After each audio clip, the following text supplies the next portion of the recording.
बिस्मिल्लाहिर्रहमानिर्रहीम। बिस्मिल्लाहिर्रहमानिर्रहीम। अब बेटा मैं ना आप में से किसी से पूछता हूँ, मिसाल के तौर पे अहमद, आप बताएं कूलम्स लॉ की डेफिनेशन क्या है। अहमद, कूलम्स लॉ की बेटा डेफिनेशन क्या है। अहमद, कूलम्स लॉ की बेटा डेफिनेशन क्या है। अहमद, कूलम्स लॉ की डेफिनेशन बताएं क्या है। कूलम्स लॉ की डेफिनेशन बताएं। बाकी लोग भी जरा कूलम्स लॉ की डेफिनेशन टाइप करके लिखना शुरू करें। बाकी सब लोग भी जो हैं वो कूलम्स लॉ की डेफिनेशन जरा टाइप करें। बाकी लोग भी बेटा कूलम्स लॉ की डेफिनेशन टाइप करें।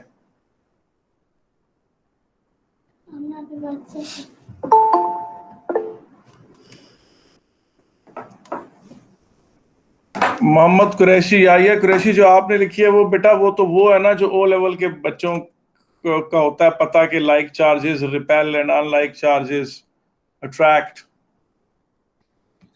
वो तो वहां वाली बात है। आप प्रॉपर कूलम्स लॉ की डेफिनेशन क्या है, प्रॉपर जो कूलम्स लॉ है उसकी डेफिनेशन क्या है, मैंने परसों लिखवाई थी जी। Force directly proportional to the product of charges and it is inversely proportional to the square of distances between them। Maryam Naeem ने बिल्कुल ठीक लिखी है, शाबाश मरियम नईम बेटा। अल्लाह पाक आपको फिजिक्स का सही इल्म अता फरमाए, आप पर नाजिल करे फिजिक्स को। और कोई और बंदा जो ये इसको सही डेफिनेशन को टाइप करके लिख सके, मुझे बताए क्या है जवाब इसका। कोई और बच्चा जो कूलम्स लॉ को डिफाइन करे जी। कूलम्स लॉ को कोई और बच्चा अगर डिफाइन कर दे, मैं बड़ा मशकूर हूं। Ahmad, electrical charges have a force directly proportional to the product of charges and inversely. जी बेटा, इसका जो आपने स्टार्टिंग सेंटेंस लिखा है अहमद वो थोड़ा गलत है। आपने लिखना था पॉइंट चार्जेस अट्रैक्ट और repel each other with a force, ठीक है ना। ये जनाब जिस तरह इबाद हैदर ने लिखा है और जिस तरह आजमेर भट्टी ने लिखा है, ठीक है ना। पॉइंट चार्जेस अट्रैक्ट और repel each other with a force which is directly proportional to the product of charges and it is inversely proportional to the square of distances between them। अब बेटा मेरा आपसे क्वेश्चन ये है, अगर आपने वो मेरा लेक्चर सुना था कि कूलम ने ये लॉ न्यूटन की बुक पब्लिश होने के कितने साल बाद दिया। न्यूटन ने, कूलम ने ये लॉ जो है तकरीबन 50 इयर्स के बाद दिया। बिल्कुल सही कह रहे हैं। 1686 में प्रिंसाइपिया पब्लिश हुई न्यूटन की किताब, और ठीक 1740 में जो है वो क्या कहते हैं कूलम ये लॉ दे रहा था, ठीक है, मान लिया हमने। अब आप ये चीज देखें कि कूलम ने जब ये लॉ दिया तो उसके माइंड में लॉ ऑफ ग्रेविटेशन था और उसने उसी को, उसी के माइंड को, उसी बात को जहन में रख कर बेटा ये लॉ अपना जो है वो दिया, ठीक है कि नहीं। ये उस चीज को जहन में रख, उसके थी वो बात, तो उसने अपना ये लॉ जो था वो पेश किया, ठीक है। अब हम आज जो चलते हैं आगे, मैं कूलम्स लॉ आपके सामने बस उसकी मैथमेटिकल एक्सप्रेशन आपके सामने लिखता हूं कि ये एक पॉजिटिव चार्ज है, ये एक और पॉजिटिव चार्ज है, इसका चार्ज Q1 है, इसका चार्ज Q2 है, दोनों के दरमियान डिस्टेंस R है, ठीक है कि नहीं। तो हमने पढ़ा कि कूलम्स लॉ कहता है जी कि फोर्स ऑफ रिपल्शन के Q1 Q2 upon R square है, और फिर हमने K को भी एक्सप्रेस कर दिया एक और कांस्टेंट में, तो ये यूं करके बन गया, ठीक है। अब बेटा मेरा क्वेश्चन ये है कि K की क्या definition, what is K, K की डेफिनेशन क्या बनती है जी। कोई बताना चाहेगा कि K की डेफिनेशन क्या बनती है जी। जी, K की डेफिनेशन कोई बता सकता है कि नहीं। K क्या है, बट कांस्टेंट K जो अपीयर हो रहा है फार्मूले में वो क्या है, उसकी डेफिनेशन बता सकते हैं आप। देखें, ये आप +1 कूलम ले लें, ये क्या ले लें, +1 कूलम ले लें, ठीक है कि नहीं है, और इनके दरमियान डिस्टेंस 1 मीटर ले लें, ठीक है कि नहीं। ये पॉजिटिव चार्ज है, ये भी पॉजिटिव चार्ज, ये इसको फोर्स लगाएगा और ये इसको फोर्स लगाएगा। अब ये वाली वैल्यूज जो हैं, अगर आप जो है क्या कहते हैं इसमें पुट करें कूलम्स लॉ में, F is equal to K Q1 Q2 over R square, तो F किसके बराबर है, K 1 × 1 ओवर 1 स्क्वेयर, तो ये K हो जाएगा K 9 × 10⁹ न्यूटन। तो इसका मतलब है K is the force of repulsion between two unit positive charges. ये बाद आपने 2 पॉजिटिव चार्जेस लिखा है, इसलिए आपकी डेफिनेशन इनकम्प्लीट है। 2 unit positive charges placed a unit distance apart, यानी 2 +1 कूलम हो और वो 1 मीटर एक का फासला हो, उनके दरमियान जो है वो आप जो होता है क्या कहते हैं फोर्स ऑफ अट्रैक्शन, वो इतना होता है, ठीक है कि। अच्छा, मैं आपको सिर्फ एक चीज, छोटी सी चीज पूछना चाहता हूं आपसे। बाज यूनिट्स होते हैं बेटा बड़े और बाज यूनिट्स होते हैं छोटे। मिसाल के तौर पे आपके घर में आपको पता है 240 वोल्ट्स आते हैं, ठीक है कि नहीं है, 240 वोल्ट्स की बिजली आ रही है और आप अक्सर हजारों वोल्ट्स की बातें करते हैं, मगर आपको पता है आप अपने घर के सारे एसी शेसी सब कुछ ऑन कर लेना तो मैक्सिमम करंट 40 एम्पियर होता है।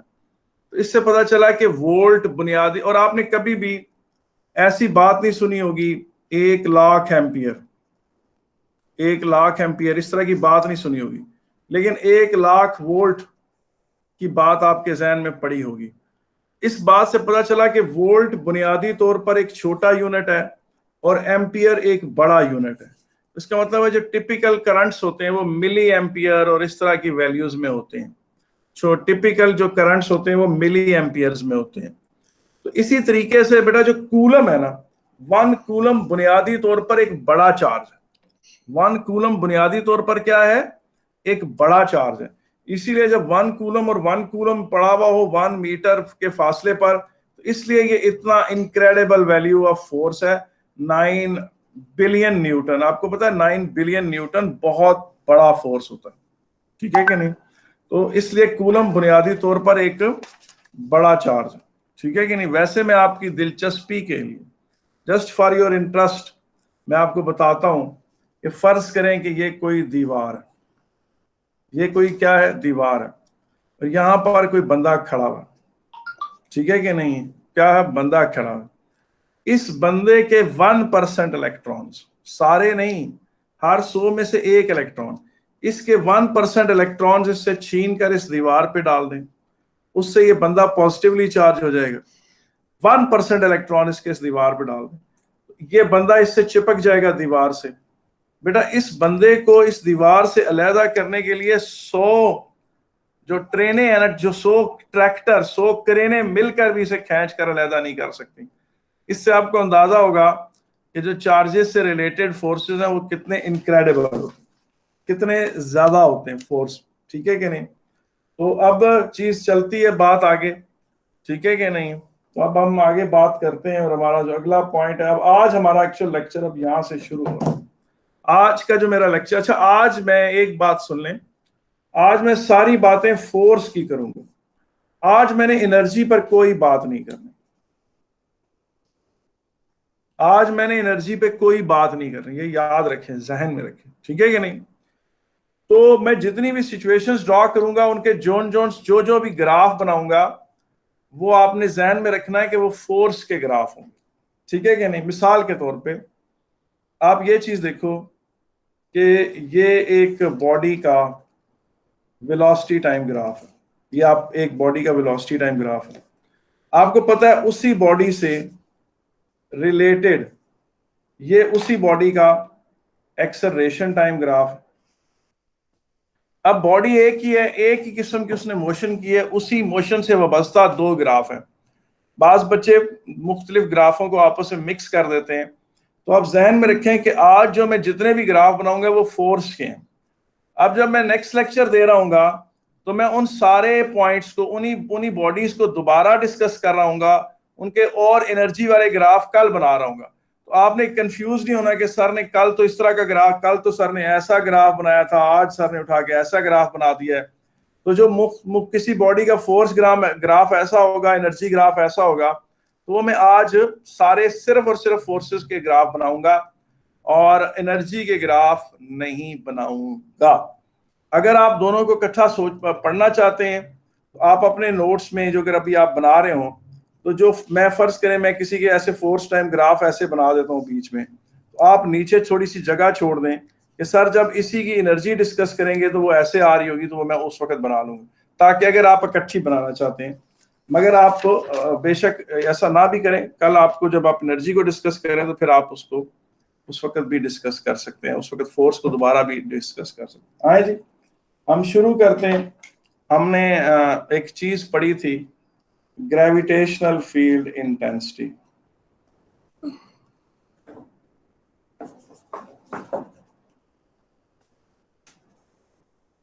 हमने पढ़ा था ग्रेविटेशनल फील्ड इंटेंसिटी, और उसके पैरेलल हमने पढ़ी थी इलेक्ट्रिक फील्ड इंटेंसिटी, और दोनों वेक्टर क्वांटिटीज हैं, दोनों वेक्टर क्वांटिटीज हैं। बेटा इसको हमने कहा था फोर्स ओवर मास, ये न्यूटन पर केजी में मेजर होती है, और इसको हमने कहा था फोर्स ओवर चार्ज, ये न्यूटन पर कूलम में मेजर होती है।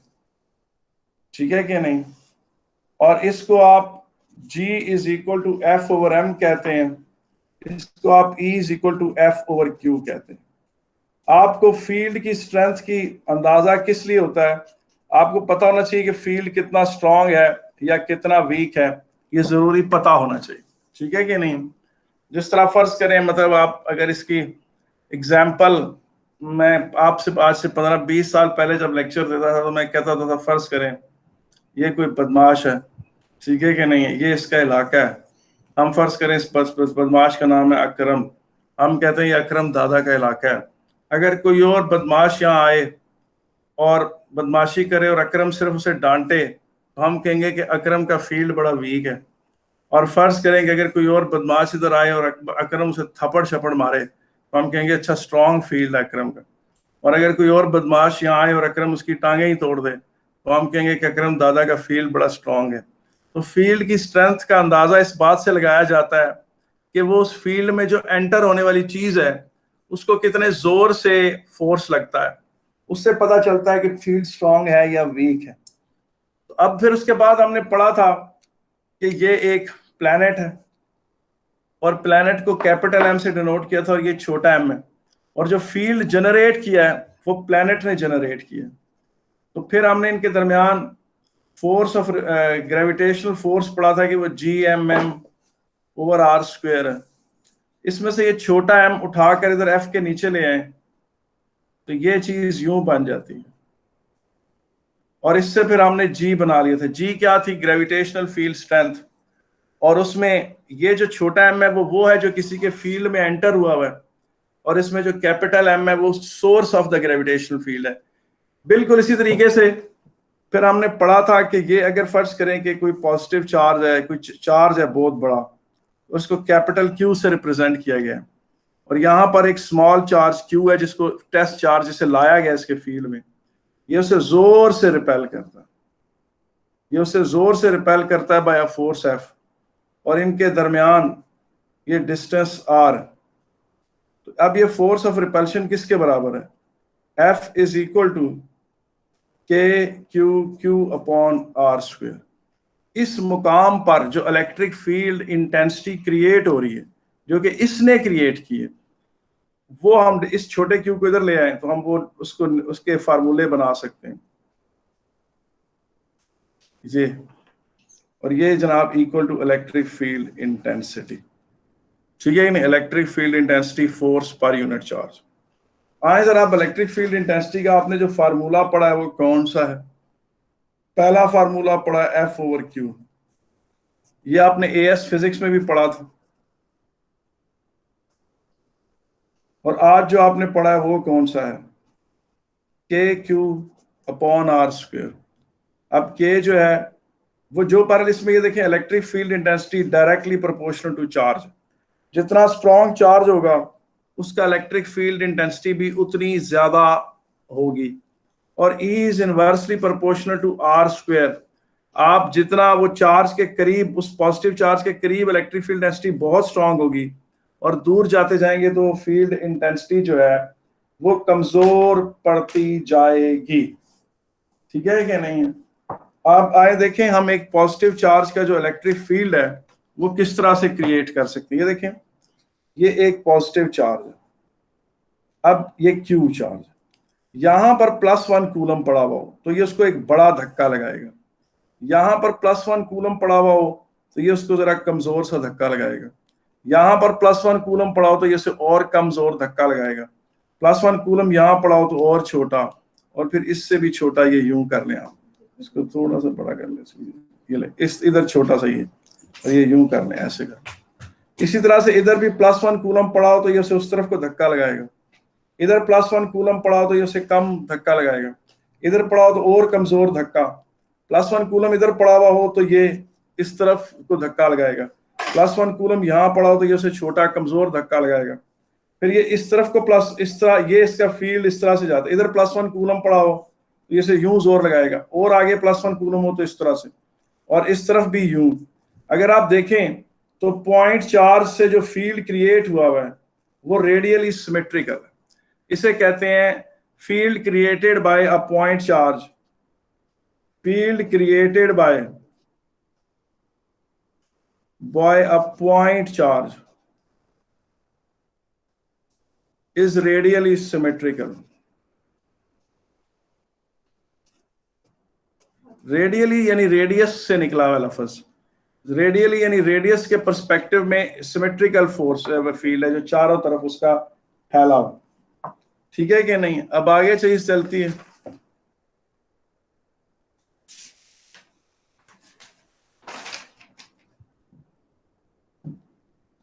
अब आप देखें कि ये एक पॉजिटिव चार्ज है, point positive charge. Point positive charge का मतलब क्या है? पॉइंट पॉजिटिव चार्ज का मतलब क्या है? जो इन्फिनेटली स्मॉल है। पॉइंट पॉजिटिव चार्ज से मुराद ये है कि वो इन्फिनेटली स्मॉल है। ठीक है कि नहीं? अब ये जो ब्लू है, ब्लू एक्स एक्सिस है, और ब्लू डिस्टेंस का एक्सिस है, और ये ब्लैक जो है ये फोर्स का जो है वो एक्सिस है, वाई एक्सिस है। अब आप देखें, अगर फर्ज करें +1 कूलम अगर यहां रखा जाए, इस +1 कूलम को ये क्यू चार्ज धक्का देता है कि परे हो मेरे से, दूर जाओ, और उसी +1 कूलम को यहां रखा जाए तो ये उसको जो धक्का लगाता है वो जरा कमजोर है, और उसी +1 कूलम को जरा यहां रखा जाए तो ये और कमजोर धक्का लगाता है, और उसी +1 कूलम को यहां रखा जाए तो और वीक धक्का लगाएगा इस तरफ। और इन सारे फोर्सेस को, इस वेक्टर को, इस रेड वेक्टर को आप यहां से रोटेट करके वाई एक्सिस पर प्लॉट कर दें तो ये आपका जो ये वाला वेक्टर है ये ऐसे आ जाएगा। इस वाले वेक्टर को यूं ले आए, इस वाले वेक्टर को यूं, और इस वाले वेक्टर को यूं, और आप जब इन्हें ज्वाइन करें तो ये इलेक्ट्रिक फील्ड इंटेंसिटी का पैटर्न आ जाता है। ये क्या आ जाता है? इलेक्ट्रिक फील्ड इंटेंसिटी का पैटर्न आ जाता है। वाई एक्सिस पर इलेक्ट्रिक फील्ड इंटेंसिटी है जो न्यूटन पर कूलम में मेजर हो रही है, और ये ग्राफ आपको बता रहा है कि पॉइंट चार्ज के जितना आप करीब आएंगे उसका फील्ड स्ट्रांग होता चला जाएगा। और चूंकि वो पॉइंट चार्ज है, पॉइंट चार्ज से मुराद है उसकी अपनी कोई डायमेंशन ही नहीं है। जब उसकी कोई डायमेंशन ही नहीं है तो आप उसके करीब इन्फिनेटली करीब आ सकते हैं। जब इन्फिनेटली करीब आएंगे तो उसका electric field intensity infinitely strong हो जाएगी। अब आप इसी तरफ को इधर देखें, यहां पर +1 कूलम पड़ा हुआ एक, तो वो उसको इस तरफ को फोर्स लगाएगा। इस वाले वेक्टर को हम यूं प्लॉट कर लेते हैं, राइट वर्ड वेक्टर्स को हमने पॉजिटिव डिक्लेयर कर दिया, लेफ्ट वर्ड वेक्टर्स को हमने नेगेटिव। अब +1 कूलम अगर यहां पड़ा हुआ तो ये वाला चार्ज उसे इस तरफ को धक्का मारेगा, उस धक्के को हम यूं शो कर देते हैं, और +1 कूलम को यहां रखें तो इसका धक्का इसकी तरफ काफी कमजोर होगा, इस तरफ कम, तो वो हम यूं शो कर देते हैं, और इस ग्राफ को यूं बनाते हैं तो ये ग्राफ बनता है। ये ग्राफ इंडिकेट करता है कि इलेक्ट्रिक फील्ड इंटेंसिटी जो है वो एक वेक्टर क्वांटिटी है। राइट साइड पर अगर आप पॉजिटिव ले रहे हैं तो लेफ्ट साइड पर वो नेगेटिव है, और वो इलेक्ट्रिक फील्ड इंटेंसिटी जो है वो y इज इक्वल टू के ओवर एक्स स्क्वायर की फैमिली से बिलोंग कर रहा है वो ग्राफ। और y इज इक्वल टू के ओवर एक्स स्क्वायर की फैमिली का कैरेक्टरिस्टिक क्या होता है? ये देखें, यहां पर पॉइंट पॉजिटिव चार्ज है, Q चार्ज है, कोई चार्ज है जो Q है, सेंटर में रखा हुआ है। y एक्सिस पर इलेक्ट्रिक फील्ड इंटेंसिटी है, x एक्सिस पर डिस्टेंस है। अगर आप उससे डिस्टेंस x पर हैं और इलेक्ट्रिक फील्ड इंटेंसिटी की कोई वैल्यू है, फर्ज करें 100 है, तो जब आप 2x पर जाएंगे तो वो इलेक्ट्रिक फील्ड इंटेंसिटी कम होकर 25 पर रह जाएगी। अगर आपको याद हो, कल मैंने आपको बताया था कि आपको 1/2, 1/3, 1/4 फ्रैक्शंस की वैल्यूज का पता होना चाहिए, 1/9 और 1/16 और 1/25 वाली फ्रैक्शंस। और साथ मैंने बताया था कि y इज इक्वल टू के ओवर एक्स स्क्वायर की जो फैमिली होती है उसका ग्राफ ऐसा होता है। और उसमें मैंने कहा था कि जब x की वैल्यू डबल होती है तो यहाँ से y की जो भी वैल्यू हो वो y/4 रह जाती है, और जब x की वैल्यू ट्रिपल होती है तो यहाँ पर y की वैल्यू y/9 रह जाती है। तो इलेक्ट्रिक फील्ड इंटेंसिटी इस तरह से डिक्रीज करती है और डिस्टेंस 3x पे जाकर वो 100/9 यानी 11 पर आ जाएगी, और उसका ग्राफ ऐसे आ रहा होगा। ये जहन में रखें। और इस तरफ भी यही फील्ड फीचर है, यानी इस ग्राफ का फीचर ये है कि ये y इज इक्वल टू के ओवर एक्स स्क्वायर के फैमिली है, और y इज इक्वल टू के ओवर एक्स स्क्वायर के बारे में आपको पता होना चाहिए कि x अगर डबल हो तो y 1/4 कम हो जाती है, और x अगर ट्रिपल हो तो y 1/9 डिक्रीज कर जाती है, और x अगर 4 टाइम्स इंक्रीज हो तो ये 1/16 टाइम्स डिक्रीज करती है। ये जो ग्राफ आपने पढ़ा है ये electric field intensity created by a point positive charge, electric field intensity created by a point positive charge. अगर ये पॉजिटिव चार्ज ना होता, नेगेटिव चार्ज होता, तो क्या होना था? ये वेक्टर जो था, ये बड़ा वेक्टर, ये इसकी डायरेक्शन ये हो जानी थी। इसलिए ये हो जानी थी कि यहां पर आप +1 कूलम को रखते तो इस नेगेटिव चार्ज में से अट्रैक्ट करना था, तो ग्राफ सारा वही रहता, लेकिन सिर्फ उसके साइन उल्टे हो जाने थे, डायरेक्शंस उल्टी हो जानी थी। ठीक है कि नहीं? अगर किसी को इस मामले में नहीं समझ आया तो मैं दोबारा बता देता हूं। ये देखें, ये कोई नेगेटिव चार्ज है, ये x एक्सिस, ये y एक्सिस। यहां पर आप +1 कूलम रखें तो ये इसे अपनी तरफ अट्रैक्ट करेगा, और यहाँ +1 कूलम को रखें तो ये उसे अट्रैक्ट तो करेगा लेकिन कम फोर्स। यहाँ +1 कूलम रखें तो ये उसे और कम फोर्स से अट्रैक्ट करेगा, और इधर +1 कूलम को रखें तो ये उसे जरा स्ट्रॉन्ग फोर्स से अट्रैक्ट करेगा। दूर +1 कूलम रखें तो जरा कम, फिर और दूर तो और कम। अगर ये लेफ्ट के वेक्टर्स आपने नेगेटिव शो करने हैं तो ये वाला जो वेक्टर है ये इस तरह प्लॉट हो जाएगा, ये वाला वेक्टर यूं, ये वाला वेक्टर यूं, तो ये ग्राफ ऐसे आ जाएगा। और इस तरह से ये वाला वेक्टर राइट वाला आपने पॉजिटिव प्लॉट कर दिया, यूं यूं यूं, तो ये ग्राफ इस तरह का आ जाएगा। ये electric field created by a point positive charge, ये है जी electric field created by a point positive charge. अब आ जाते हैं जी, एक छोटा सा न्यूमेरिकल करते हैं ताकि आप ज्यादा बोर ना हो। ठीक है कि नहीं? न्यूमेरिकल क्या है? Calculate electric field intensity created by uranium nucleus, आपको तो यूरेनियम 92-238 होता है, at a distance of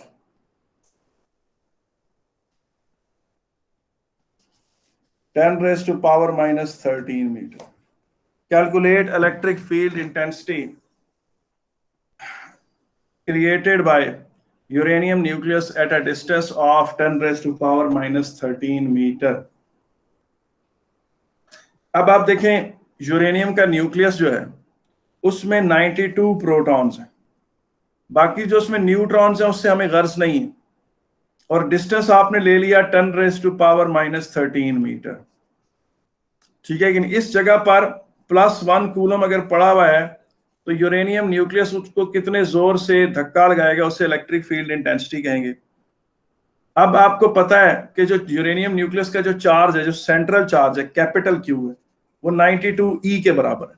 92 protons हैं और ई जो है चार्ज ऑन 1 प्रोटॉन, वो 92 इंटू 1.6 इंटू 10⁻⁻19 कूलम हो गया। अब आपने क्या करना है, सादा सा फार्मूला लगा देना है, A इज इक्वल टू के क्यू अपॉन आर स्क्वेयर। के की जगह वैल्यू पुट कर देनी है 9 इंटू 10⁻9 और क्यू की जगह वैल्यू पुट करनी है 92 इंटू 1.6 इंटू 10⁻⁻19 और आर की जगह वैल्यू पुट करनी है 10⁻13 होल स्क्वायर। इससे जो आपका आंसर आएगा वो न्यूटन पर कूलम में आ जाएगा। ये वो इलेक्ट्रिक फील्ड इंटेंसिटी है जो यूरेनियम न्यूक्लियस ने क्रिएट की है at a distance of 10⁻⁻13 metre.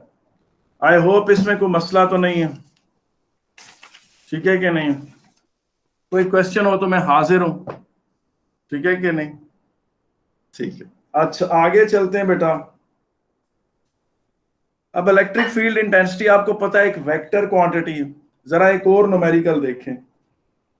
अभी मैंने आपको बताया था कि प्रैक्टिकली 1 कूलम काफी बड़ा चार्ज होता है, तो इसलिए हम जो लेबोरेटरी में जिन चार्जेस से हमारा पाला पड़ता है वो सारे के सारे माइक्रो कूलम्स के लेवल के होते हैं।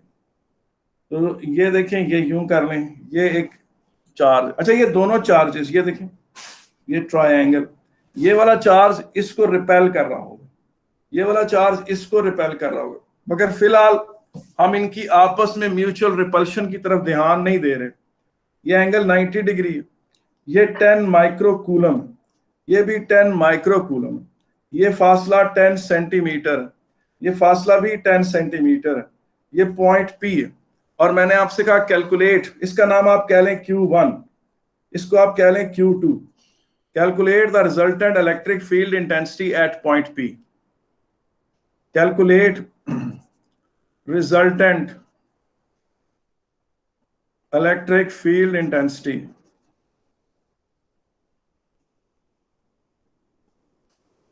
Eight point P।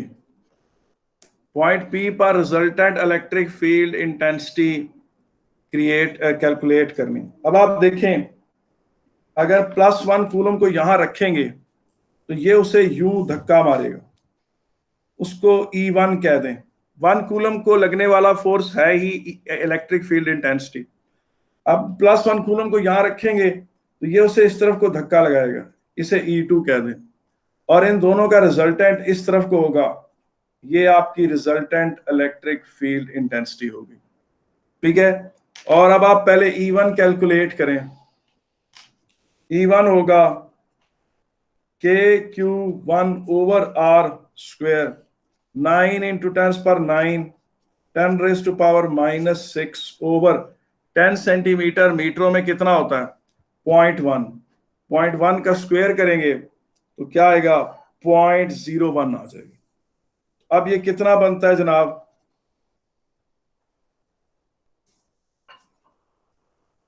9 into 10⁻6 Newton पर कूलम। अच्छा, क्या मैं E2 भी कैलकुलेट करूं? E2 को मुझे कैलकुलेट करने की इसलिए जरूरत नहीं कि ये दोनों चार्जेस सेम है, ये भी 10 माइक्रो कूलम है, ये भी 10 माइक्रो कूलम है, और दोनों का फासला भी बराबर है। मुझे इतना पता है कि 1 कूलम पॉइंट P पे, इस जगह को दोबारा यहां बना के दिखा रहा हूं। पॉइंट P पे एक फोर्स है 9 इंटू 10⁻6 न्यूटन पर कूलम, और यहां पर एक फोर्स लग रहा है 9 इंटू 10⁻6 न्यूटन पर कूलम, ठीक है। अब इन दोनों का अगर मैंने रिजल्टेंट निकालना है, इस तरह से होगा, और चूंकि ये दोनों एंगल बराबर हैं तो 45 एंगल होगा, और पाइथागोरस थ्योरम लगेगा। क्या लगेगा? पाइथागोरस थ्योरम लगेगा। और आप देखें, अब अच्छा ये 10⁻6 को आप थोड़ी देर के लिए भूल जाएं। आप देखें, ये 9 और ये 9, इस 9 को उठाकर यहां रख लें, और अब आप देखें क्या बनता है। ये रिजल्टेंट है, पाइथागोरस थ्योरम लगाएं, 9 square plus 9 square under root, तो क्या आएगा? कोई है बच्चा जो कैलकुलेट करके मुझे बताए कि 9 स्क्वायर प्लस 9 स्क्वायर क्या आता है? जी ये आएगा रफली 12 पॉइंट समथिंग आएगा। देखें जरा, 9 स्क्वायर प्लस 9 स्क्वायर जरा निकालें, क्या आता है जी? कोई बता सकता है मुझे? 12.72 जी। तो अब आप direct resultant electric field intensity होगी 12.72 इंटू 10⁻6 न्यूटन पर कूलम। पता चला कि आप देखिए आपने 10⁻6 शुरू में भी नहीं लिखा, इधर भी नहीं लिखा, बस आखिर में 7 ऐड कर दी। इसका मतलब ये हुआ कि आपको ये बात पता चल गई कि एक वैल्यू है, फर्ज करें ये वैल्यू है a इंटू 10⁻6, यहाँ एक और वैल्यू है, ये है b इंटू 10⁻6। आप 10⁻6 को अगर 7 कैलकुलेशंस में घसीटते फिरेंगे तो मसला होगा। आप सिंपली इन दोनों का रिजल्टेंट निकालना है इस तरह, तो आप a square plus b square under root करें और उसमें 10⁻6 ना लिखें और आखिर में 10⁻6 साथ लिख लें, तो आपका आंसर बिल्कुल ठीक आएगा। आपको जरूरत नहीं कुछ भी करने की। आगे चलते हैं और हमारी गुफ्तगू जो है आगे चल रही है। अब थोड़ा सा आपको बेटा कैलकुलेटर साथ लेके बैठना पड़ेगा, जरा सी कैलकुलेशंस के मामलात हैं, और आप में से जो सबसे तेज और फुर्ती दिखाएगा वो इंशाल्लाह ताला मेरा फेवरेट स्टूडेंट होगा। तो मैं आपके सामने एक सिचुएशन डिस्कस करता हूं। ये देखें, ये पॉजिटिव चार्ज, इसके साथ ये लाइन ऐसे कनेक्ट हो रही है, ये भी एक पॉजिटिव चार्ज, दोनों पॉजिटिव चार्ज, ठीक है कि नहीं। और फर्ज करें, हम ज्यादा आसानी के लिए फर्ज करें कि हम इनके दरमियान जो डिस्टेंस है वो है 60 सेंटीमीटर। इनके दरमियान जो डिस्टेंस है बेटा वो है 60 सेंटीमीटर, ठीक है कि नहीं। और इसकी वैल्यू भी 10 माइक्रो कूलम है और इसकी वैल्यू भी 10 माइक्रो कूलम है। और इनके दरमियान हम 5 पॉइंट्स ले लेते हैं, A B C D E. इनके दरमियान ये 5 पॉइंट्स ले लेते हैं, A B C D E. ये फासला है 10 सेंटीमीटर, ये है 10 सेंटीमीटर, ये है 10 सेंटीमीटर, ये है 10 सेंटीमीटर, ये है 10 सेंटीमीटर, ये है 10 सेंटीमीटर, ठीक है कि नहीं। और आसानी के अब आपसे क्वेश्चन ये है, calculate resultant electric field intensity at point A. Calculate resultant field intensity at point A. तो point A पे resultant electric field intensity क्या होगी, मैं दोबारा आपके सामने इन्हें बना देता हूं, बार बार एक ही डायग्राम बनाता। ये 10 माइक्रो कूलम है, ये भी 10 माइक्रो कूलम है। पॉइंट ए ये है, ये फासला 10 सेंटीमीटर, ये फासला 50 सेंटीमीटर। यहां पर आपने अगर एक +1 कूलम रखा हुआ, +1 कूलम रखा हुआ, तो ये वाला 10 माइक्रो कूलम उसे इस तरफ को धक्का देगा, भाई परे हटो, ठीक है। ये उसको दूर से एक धक्का देगा इस तरफ के, और मेरे करीब ना आना, ये कर लें। इसे आप Q2 कह लें, इसे आप Q1 कह लें। इसकी जो इलेक्ट्रिक फील्ड इंटेंसिटी क्रिएट हुई है वो ये E1 है, इसकी जो इलेक्ट्रिक फील्ड इंटेंसिटी क्रिएट हुई है वो E2 है। अब आप खुद देखें, E1 में से E2 को माइनस करें तो रिजल्टेंट इलेक्ट्रिक फील्ड इंटेंसिटी क्या है, E1 minus E2, KQ1 over R1 square minus KQ2 over R2 square, ठीक है कि नहीं। तो ये वैल्यू क्या बनती है, K को आप कॉमन ले लें, Q1 over R1 square minus Q2 over R2 square हो गया। उसके बाद K की वैल्यू लिखें 9 इंटू 10⁻9 और Q1 की जगह पुट करें 10⁻⁻6 10 माइक्रो कूलम में। R1 है 0.1 का स्क्वायर, क्योंकि 10 सेंटीमीटर को अगर आप मीटरों में कन्वर्ट करें तो वो 0.1 है, और इधर भी 10 इंटू 10⁻6 और ये डिस्टेंस 50 सेंटीमीटर है, मीटरों में कन्वर्ट करें तो 0.5 का स्क्वायर। अब कौन जन्नती बच्चा है जो ये कैलकुलेशन करके बताए मुझे, शाबाश, करो ये कैलकुलेशन। इन कुन तुम सादिकीन, अगर हो तुम सच्चों में से। सैयद इबाद हैदर ने लिखा है 8.64 इंटू 10⁻6। हम सैयद इबाद हैदर की बात पे कर लेते हैं यकीन, although that we do not have ourselves seen। कोई और है बंदा आजमेर भट्टी, तुम भी बेटा काउंटर चेक कर लो, ये ना हो आगे जाकर पता चले जनाब के सवाल हमने गलत कर दिया था। करेक्ट, शाबाश। अच्छा जी, अगला बात करते हैं पॉइंट बी पे resultant electric field intensity calculate करते हैं। पॉइंट बी पे resultant electric field intensity calculate करते हैं, ठीक है कि नहीं। पॉइंट बी पे resultant electric field intensity calculate करते हैं, ठीक है कि नहीं। पॉइंट बी पे, पॉइंट बी पे बी देखें क्या है, बी जो है वो इससे 20 सेंटीमीटर दूर है और उससे 40 सेंटीमीटर दूर है Q2 से। मैं दोबारा यहाँ छोटी सी शक्ल दोबारा बना देता हूँ कि ये पॉइंट है, ये भी चार्ज है, ये पॉइंट बी यहाँ है, यहाँ से 20 सेंटीमीटर दूर है, यहाँ से 40 सेंटीमीटर दूर है, ये भी 10 माइक्रोकूलम है, ये भी 10 माइक्रोकूलम है, इसका नाम Q1 है, इसका नाम Q2 है, ये डिस्टेंस R1 कहलाएगा, ये डिस्टेंस R2 कहलाएगा। और रिजल्टेंट आप देखें, यहां अगर +1 कूलम पड़ा हुआ है तो ये उसे इस तरफ को धक्का मारेगा कि परे हटो, ये वहीं से धक्का मारेगा, वो मेरे करीब भी ना आना, मुझे भी तुम्हारी कोई जरूरत, दोनों धक्का मार, नफरत करते हैं सारे पॉजिटिव चार्जों से नफरत करते हैं, जिस तरह कुत्ते कुत्तों से नफरत करते हैं। अब आप देखें रिजल्टेंट इलेक्ट्रिक फील्ड इंटेंसिटी किसके बराबर होगी, E1 माइनस E2, वही तरीका के Q1 over R1 square minus Q2 over R2 square. अब आप वैल्यूज पुट इन करें, 9 into 10 raise to power 9 over 10 raise पर माइनस 6 ओवर 0.2 का स्क्वायर माइनस 10 इंटू 10 पर माइनस 6 ओवर 0.4 का स्क्वायर। अब ये आंसर निकालें, ये क्या आता है जी। सैयद इबाद हैदर ने लिखा है 1.6875, हम इसे राउंड ऑफ कर लेते हैं, 1.7 कह देते हैं इसे, 1.7 into 10 raise to power 6 newton पर कूलम, 1.7 इंटू 10 पर न्यूटन। आए जी, अब आप देखें, आप घबराएं नहीं कि सर आप इतनी लंबी कैलकुलेशंस करेंगे, बी सी डी की भी करेंगे, नहीं, ये देखें ये पॉजिटिव चार्ज था, ये 10 माइक्रोकूलम था, और ये पॉजिटिव चार्ज था, ये 10 माइक्रोकूलम था, ठीक है कि नहीं। पॉइंट ए पर आपने कैलकुलेशंस की, पॉइंट बी पे की, सी एग्जैक्टली इन द मिडल है, सी क्या है, एग्जैक्टली इन द मिडल है।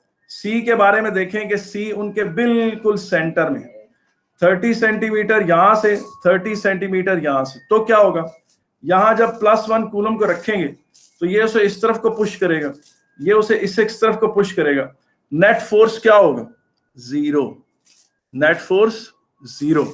क्यों बोला, क्योंकि दोनों का चार्ज भी सेम है, डिस्टेंस भी सेम है, तो आप देखेंगे KQ1 over R1 square minus KQ2 over R2 square 0 ही आएगा। ना आए यकीन तो आप करके देख लें।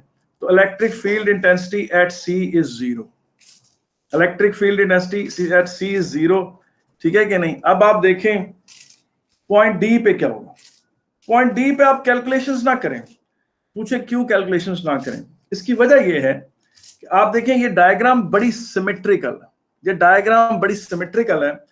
जो पॉइंट बी पे फोर्स इस तरफ को आया था वही फोर्स डी पर इस तरफ को आएगा। उसकी वजह यह है कि डी इस चार्ज से 40 सेंटीमीटर दूर है, इससे 20 सेंटीमीटर दूर है, तो नेट फोर्स इस तरफ को बनेगा, क्योंकि ये ज्यादा करीब है, ये ज्यादा जोर का फोर्स लगाएगा, वो दूर है उसका फोर्स कमजोर होगा। तो दिस E2 माइनस E1 करेंगे और न्यूमेरिकली एग्जैक्टली वो वही होगा जो बी पर आया था, ठीक है कि नहीं। तो ED की जो वैल्यू है वो वही है 1.7 इंटू 10 पर 6 न्यूटन पर कूलम, मगर लेफ्ट डायरेक्शन होगी, ठीक है कि नहीं। और अब आप E पर आ जाएं, पॉइंट E पर क्या होगा। अच्छा देखें, ये पॉइंट E जो है लोकेशन है एक, और capital E electric field intensity भी है, तो उन्हें मिक्स ना कीजिएगा। यहां पर जो ये ABCD में E आ रहा है पॉइंट, ये लोकेशन का पॉइंट है, और कैपिटल E जो है वो हम electric field intensity eight E, capital E electric field intensity है। E पर वही वैल्यू होगी जो A पर थी। उसकी वजह ये थी कि ये देखें A इधर है, ये 10 सेंटीमीटर है, ये 50 सेंटीमीटर, बिल्कुल इसी तरीके से ये पॉजिटिव चार्ज, ये पॉजिटिव चार्ज, ये 10 सेंटीमीटर, ये 10 सेंटीमीटर और ये 50 सेंटीमीटर, एग्जैक्टली सिमेट्रिकल सिचुएशन है। यहां पर जो वैल्यू बनी थी वो बनी थी जनाब 8.64, हम उसको 8.6 लिख लेते हैं, 6 न्यूटन पर कूलम। और यहां पर इस तरफ को इलेक्ट्रिक फील्ड डेंसिटी बनेगी 8.6 इंटू 10⁶ न्यूटन पर कूलम। आपके इस तरह पर इतनी लंबी कैलकुलेशंस क्यों करा रहे हैं, आपको जोश क्यों चढ़ा है जनाब? इसका जवाब ये है, ये देखें, आप देखेंगे अभी जब आप पास पेपर्स खोलेंगे ना, कैम्ब्रिज वालों ने जनाब पीछे पड़े हुए हैं इस तरह के ग्राफों के, जान ही नहीं छोड़ रहे इन ग्राफों के। ये देखें, ये पॉजिटिव चार्ज, ये भी पॉजिटिव चार्ज, ये वाई एक्सिस, नोट करें ये वाई एक्सिस, ये y axis, double y axis बना दी है मैंने। आप देखें आज तक तो आप इस तरह के ग्राफ पढ़ते आए हैं, वाई एक्सिस, एक्स एक्सिस, और अब आपका पाला किससे पड़ रहा है? एक्स एक्सिस और 2 वाई एक्सिस बना रहा हूं। कोई घबराइए ना इनसे, बिल्कुल इसमें कोई वो नहीं है, कोई बहुत ऐसी वो नहीं बात, सिर्फ समझाने के लिए। ये पॉइंट ए था, ये पॉइंट बी था, ये पॉइंट सी था, ये पॉइंट डी है और ये पॉइंट ई है। यहां पर वैल्यूज लेते हैं 1 2 3 4 5 6 7 8 और ये 9 हो गया, ठीक है कि नहीं? ये वाली वैल्यूज वाई एक्सिस पर इलेक्ट्रिक फील्ड इंटेंसिटी है और उसकी जो भी वैल्यू है वो इंटू 10⁶ न्यूटन पर कूलम, यानी जो भी वैल्यू उसके साथ 10⁻⁶ न्यूटन लगा। इस तरफ भी वाई एक्सिस पर इलेक्ट्रिक फील्ड इंटेंसिटी है और वो जो भी कोट हो रही है उसके साथ 10⁻⁶ साथ लगा हुआ है, ताकि आप बार बार 10⁻⁶ ना लिखें। -1 -1 -2 -3 -4 -5 -6 -7 -8 -9 1 2 3 4 5 6 7 8 9 -1 -2 -3 -4 -5 -6 -7 -8 -9। अब आप मुझे बताएं पॉइंट ई पर जो इलेक्ट्रिक फील्ड इंटेंसिटी थी वो कितनी थी? वो 8.6 या 8.7 थी। तो ए पर जो इलेक्ट्रिक फील्ड इंटेंसिटी है वो ये पॉइंट, ये पॉइंट। बी पर कितनी थी? 1.7। सी पर कितनी थी? ये 0 थी। डी पर कितनी थी? -1.7। उसको लेफ्ट देखे ना, जो राइट वर्ड एरो है ना, जो इस तरफ को एरो है वो आपने राइट ऊपर प्लॉट किया हुआ है, उसको ऊपर ऐसे कर दिया है। जो रिजल्टेंट फोर्स लेफ्ट पर आ रहा था उसको आपने नेगेटिव प्लॉट कर दी, और ई की जो वैल्यू है वो माइनस ये आ रही, ये पॉइंट। अब जरा इन्हें आप मिलाएं, ये देखिए ये ग्राफ बन रहा है, ये इलेक्ट्रिक फील्ड इंटेंसिटी का ग्राफ दोनों का। ये दोनों पॉइंट पॉजिटिव चार्जेस थे, ठीक है कि नहीं? ये दोनों क्या थे बेटा? पॉइंट पॉजिटिव चार्जेस थे। ये इनका रिजल्टेंट फील्ड का ग्राफ है। तो अभी मैं आपको सिर्फ एक क्वेश्चन दिखाऊंगा, मैं करूंगा नहीं हाल, सिर्फ आपको बताना चाहता हूं कि इस तरह के ग्राफों से भी आपका पाला पड़ेगा। देखिए मैं एक पेपर खोलता हूं, अब मुझे सही, मेरे सामने ऊपर टैब पे बहुत सारे पेपर खोले हुए हैं, मुझे अभी सही ध्यान में नहीं है किस पेपर में ये क्वेश्चन था, लेकिन जी जी ये देखिए ये आ गया, ये देखिए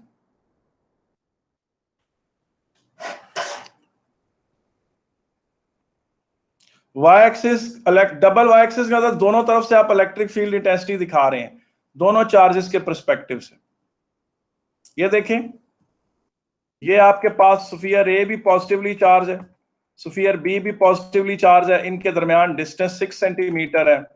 और देखें अभी हम इस पर कोई प्रोसेसिंग नहीं करेंगे, मगर ये देख रहे हैं आप ग्राफ अभी मैंने आपके सामने बनाए हैं, तो ये उससे मिलता जुलता ग्राफ आ रहा है आपके सामने, ठीक है? इस तरह से और भी ग्राफों से आपका पाला पड़ेगा, ठीक है ना? इस ग्राफ में, और ये देखिए ये भी एक ग्राफ ये सामने आपके आ रहा है कि नहीं? ये ग्राफ भी है, ये भी, ये कैसे बनता है ये भी मैं अभी डिस्कस करूंगा। अभी हम क्वेश्चन नहीं हल कर रहे, हम फिलहाल देख रहे हैं ग्राफ बन कैसे रहे, ठीक है कि नहीं? तो इनसे आपका भी पाला पड़ेगा, काफी डिटेल में हम इनके ऊपर डिस्कशन करेंगे। देखें, ये देखें यहाँ पर फिर इलेक्ट्रिक फील्ड डेंसिटी का ग्राफ उससे मिलता जुलता है जो मैंने बनाया है, with minor difference. Minor difference क्यों है मैं वो भी एक्सप्लेन करता हूं। आए जी वापस आ जाए,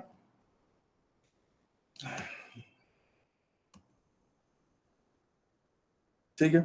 अच्छा अब देखें, ये देखें कि क्या था, सिचुएशन क्या थी कि ये पॉजिटिव चार्ज था, ये भी पॉजिटिव चार्ज था, मगर ये दोनों सेम थे, सिमिलर थे। जब ये दोनों सिमिलर थे तो electric field intensity right exactly in the middle जो है आकर जीरो हुई थी। और यहां पर आप देखें यू इस तरह से, तो ये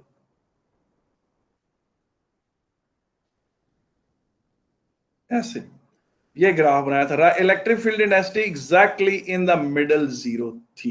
ठीक है कि नहीं? अब आगे अच्छा देखें, और एक बात याद रखें, ये फोर्स के ग्राफ हैं, ये एनर्जी के नहीं।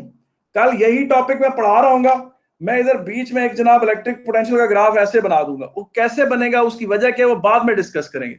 आपको जहन में रखना होगा कि यार एक ही सिचुएशन पे सर ने इस तरह भी किया था, उसी सिचुएशन में सर ने आज इस तरह कर दिया है। तो बंदे के जहन में होना चाहिए कि ये एनर्जी का ग्राफ है, ये जनाब फोर्स का ग्राफ। आज का सारा दिन सिर्फ फोर्स पे रहेगा, हम एनर्जी से रिलेटेड कोई बात नहीं करेंगे, मगर फिर इन्हीं को बाद में भी डिस्कस करना है, इन्हीं चार्जेस को भी डिस्कस करना है और देखना है कि एनर्जी का पर्सपेक्टिव क्या है। तो ये चीजें आपने सारी देखते चले जाओ, ठीक है कि नहीं?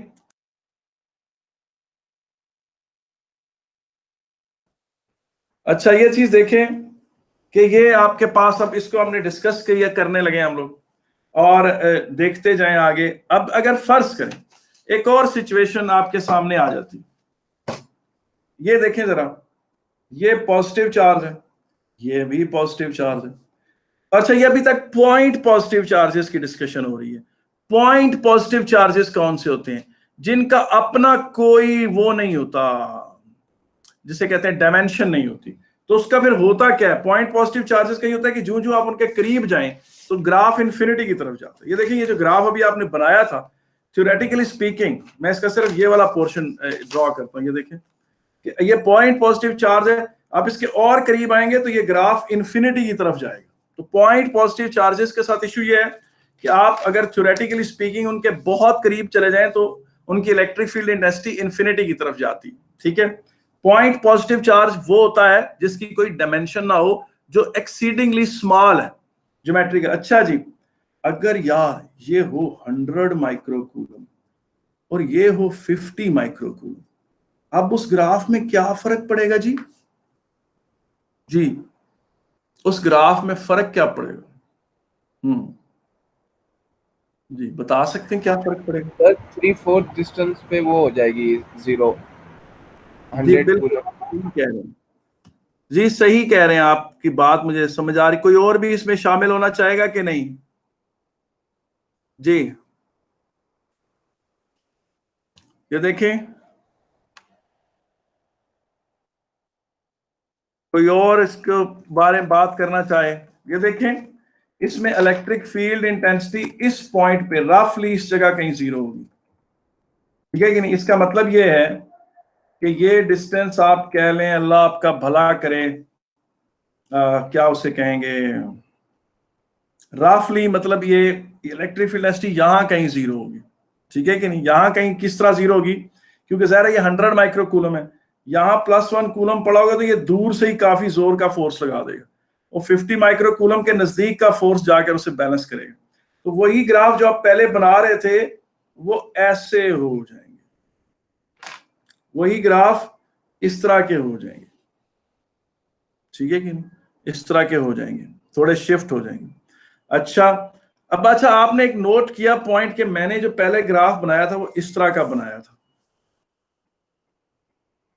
ऐसे बनाया था, और यहां पर मैंने उसको दिखाया कि वो ऊपर की तरफ उड़ रहा है। और जो मैंने अभी आपको पेपर का ग्राफ दिखाया वो ग्राफ ऐसा था कि उसमें उसने ऐसे शुरू किया हुआ था, वो टच कर रहा था एक्सिस को। यहाँ क्यों? ये भी पॉइंट टू बी नोटेड है। इसकी दो वजूहत हो सकती हैं।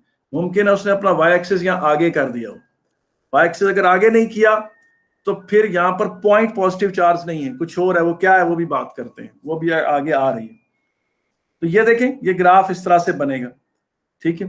अब आप देखें कि इससे के अलावा अगर फर्ज करें कि ये पॉजिटिव चार्ज होता 10 माइक्रोकूलम, ये 10 माइक्रोकूलम पॉजिटिव होता, मगर ये माइनस होता, -10 माइक्रोकूलम, और ग्राफ फिर वही हम 60 सेंटीमीटर ले लेते हैं, फिर हम वही पॉइंट ए ले लेते हैं, फिर हम पॉइंट बी ले लेते हैं, फिर हम पॉइंट सी ले लेते हैं, फिर हम पॉइंट डी ले लेते हैं, पॉइंट हम ई ले लेते हैं। और आप नोट करें कि ए, ये फासला 10 सेंटीमीटर, ये फासला 10 सेंटीमीटर, ये फासला 10 सेंटीमीटर, ये फासला 10 सेंटीमीटर, ये 10 और ये 10, 5 पॉइंट्स। अब आप खुद देखें अब क्या होगा।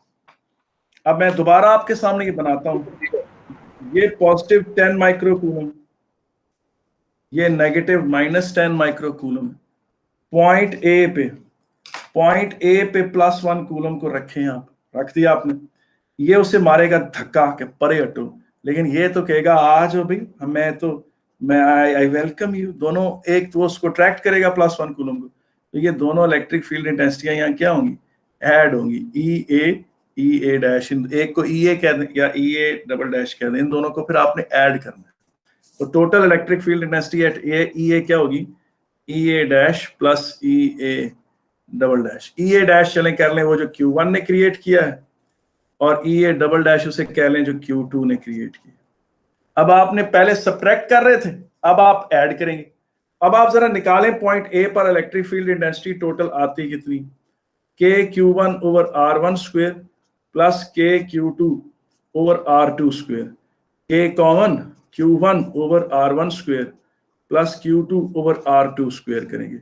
जी आजमेर भट्टी, क्या आता है जवाब, या सैयद इबाद हैदर जी दे कोई जवाब के मिले उसको सवाब, खाए वो जन्नत के कबाब, पिए पाक शराब, नेमते हो बेहिसाब।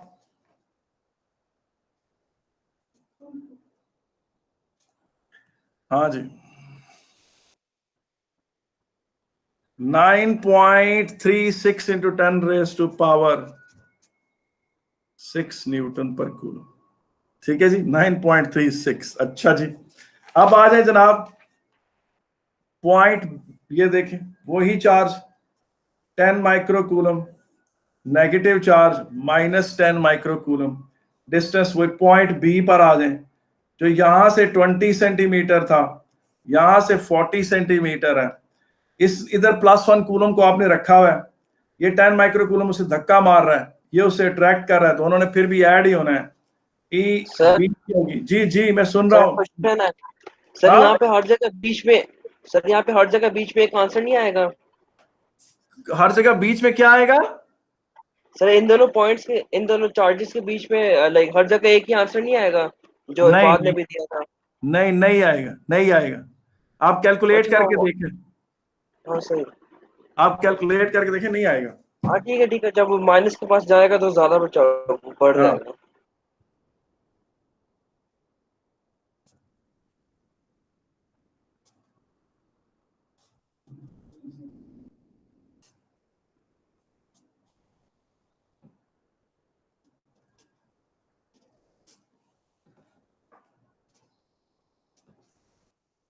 इबाद है, इबाद किधर आया, जरा दोबारा इबाद कहाँ से सामने लेकर आए जरा। जी 2.81 इंटू, मैं 2.8 ही लिखूंगा खाली, 2.8 इंटू 10⁶ न्यूटन पर कूलम। ठीक है जी, अब आप देखें, अब EC 0 नहीं होगा। पहले आपको याद है ये 10 माइक्रोकूलम था, तो वो जी ये देखें पॉइंट C पर जब आप पहुंचे तो यहां से 30 सेंटीमीटर है, यहां से 30 सेंटीमीटर, लेकिन यहां जब +1 कूलम पड़ा, ये उसे यूं रिपेल करेगा, वो अट्रैक्ट करेगा, ये दोनों ऐड होंगे। ये तो क्या हुआ, EC की वैल्यू क्या आ रही है जी, क्या ये 2 इंटू 10 रेज टू पावर 6। शाबाश, ठीक है। और आप देखें ED जो है वो बाय सिमेट्री फिर 2.8 इंटू 10⁶ हो जाएगा, और EE जो है वो दोबारा, वो जो पहली वैल्यू आपने निकाली थी वो क्या थी, वो थी 9.36 into 10 raise to power 6 newton पर कूलम। अब आप वही ग्राफ देखें, दोबारा बनाएं, ये पॉजिटिव चार्ज है, ये नेगेटिव चार्ज है, ये वाई एक्सिस यूं हो गया, यहां पर भी वाई एक्सिस हो गया। और अब आप देखें कि इलेक्ट्रिक फील्ड इंटेंसिटी अगर आप प्लॉट करें, पॉइंट ए पे प्लॉट करें 9.36, बी पे प्लॉट करें, बी पे क्या वैल्यू आई थी आपकी, अभी आप एक मिनट करें, बी पर आपकी आई है 2.8, 2.8 इधर आ गया, सी पे 2 आई है और डी पे फिर 2.8, ई पे फिर 9.6, तो ये ग्राफ बनेगा, ठीक है कि नहीं। और ये ग्राफ मैंने अभी आपको दिखाया है, दिखाओ ये वाला ग्राफ अभी आपके सामने इस तरह का ग्राफ आया था। अच्छा वो पेपर में वो ये भी नहीं बताता, ये देखें अभी आपके सामने एक चीज आ रही है, ये तो ये देखें ये वही ग्राफ नहीं। अच्छा वो इसमें वो आपको ये भी नहीं बताएगा कि वो दोनों चार्जेस कौन से थे, जो दोनों वो आपसे पूछेगा कि ये पॉइंट ए और पॉइंट बी पे जो चार्जेस हैं ये दोनों क्या है, आपने बताना है कि ए पॉजिटिव है और बी नेगेटिव है, या आपने बताना है कि ये दोनों ऑपोजिट चार्जेस हैं, ए नेगेटिव है तो बी पॉजिटिव है। यानी आपने इस ग्राफ की शक्ल देख के बता देना उसको, वो आपसे खुद कभी भी नहीं बताएगा आपको कि ए और बी सेम पॉजिटिव चार्ज थे या ए और बी दोनों नेगेटिव थे। वो आपसे पूछेगा, नीचे जरा करें, जरा कर्सर इसका देखें, वो आगे जाकर आपसे क्वेश्चन पूछेगा, जी आप बताएं। हाँ ये देखें क्वेश्चन देखें आपके सामने आ रहा है, state and explain whether the charges A and B have the same और ऑपोजिट चार्ज। आपने ग्राफ की शक्ल देख के बताया कि they have same charge, sorry they have opposite charge, sorry, because electric field intensity never becomes zero, because electric field intensity never becomes a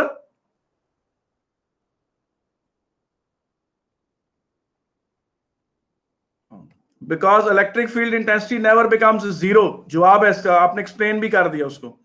अब देखें डिफरेंट मैग्नीट्यूड है या सेम मैग्नीट्यूड है, यानी एक +10 माइक्रोकूलम का और दूसरा माइनस का है, किसका है, तो सेम है। ये पूछे किस तरह बोला, ये देखें, वापस आए इधर कैमरे की तरफ, एक लेकर आए इसको ग्राफ क्वेश्चन।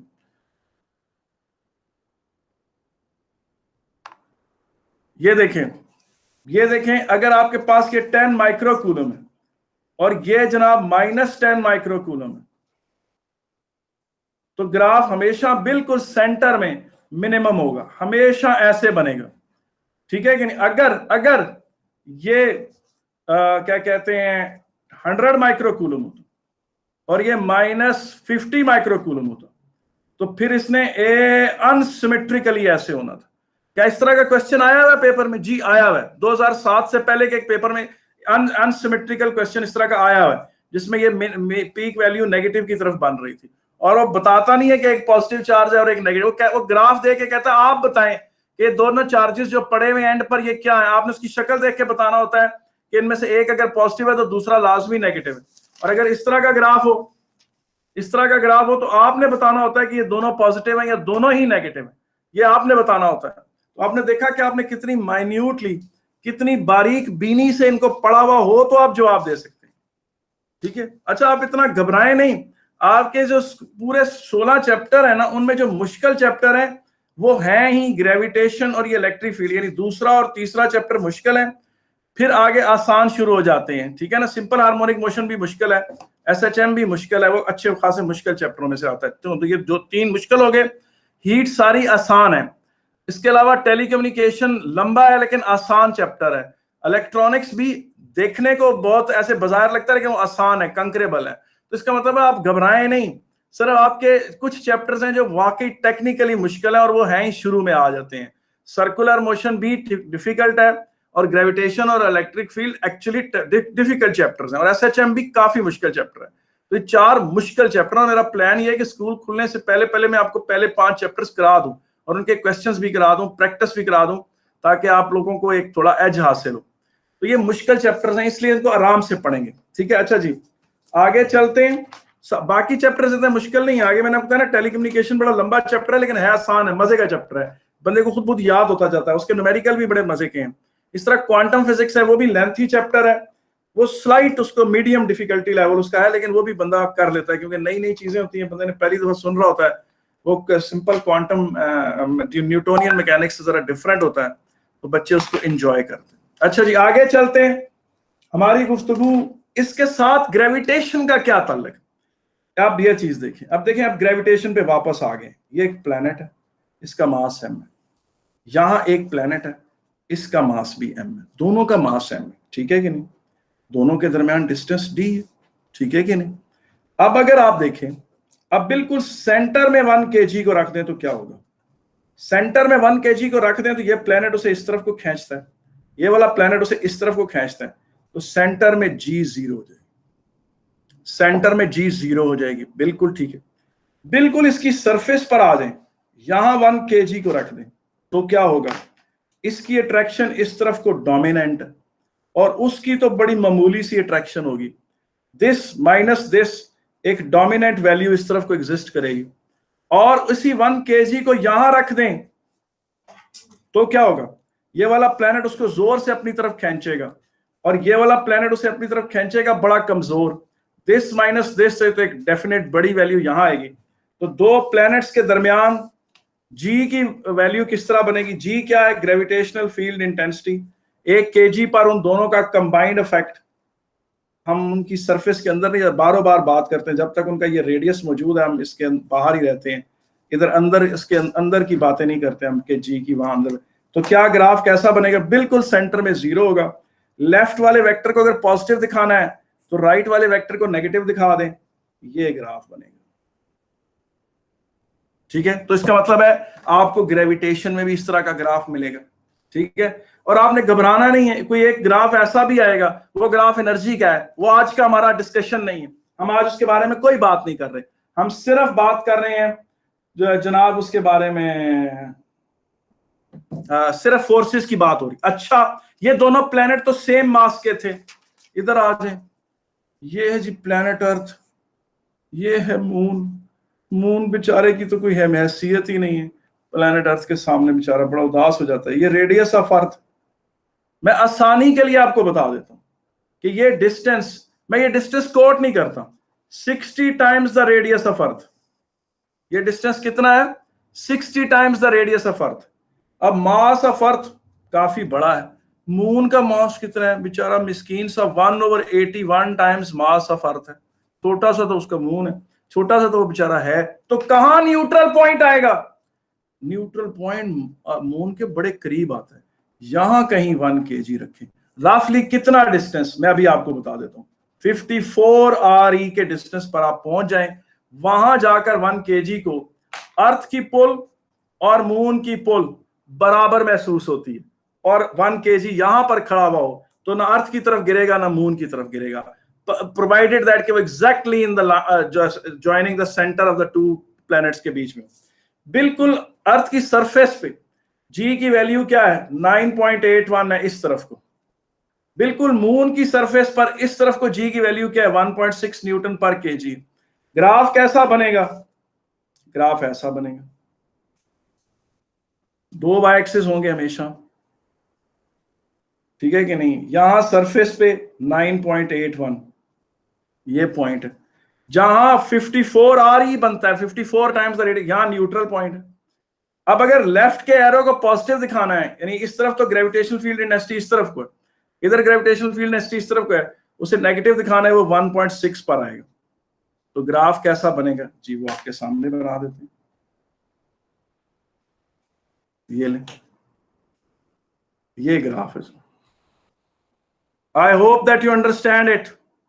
ये पेपर में आया हुआ है, अभी मैं फौरन निकाल कर नहीं आपको दिखा सकता, ये 2009 या 2010 के पेपर में, या उस अगर मैं अभी ढूंढना शुरू कर दूं मुझे काफी देर लगेगी, मैंने इसका टैब ओपन करके नहीं रखा हुआ, ठीक है कि नहीं। टच क्यों नहीं किया जी जी, एक्सिस पे टच क्यों नहीं किया, एक्सिस पे टच इसलिए किया कि मून की सरफेस पर रोक देना आपने, यहां रोक देना है, और इधर प्लेनेट अर्थ की सरफेस पर रोक देना है। प्लेनेट अर्थ की अंदर के अंदर जी की क्या वेरिएशन है, छोटे जी की, वो हम नहीं डिस्कस करते, that is not in our syllabus, because हम वो भी डिस्कशन शुरू कर देंगे तो गेम जो है ना that will be even more difficult. वो बाद में जब आपने चैप्टर खत्म कर लिया हो, आपने पास पेपर कर लिए हो and you want to probe even deeper into it, तो हम उस वक्त बात करते अच्छे लगते हैं, ठीक है कि नहीं। तो ये ग्राफ आप देखें, वही ग्राफ जो 2 प्लैनेट्स का था, 2 चार्जेस का था।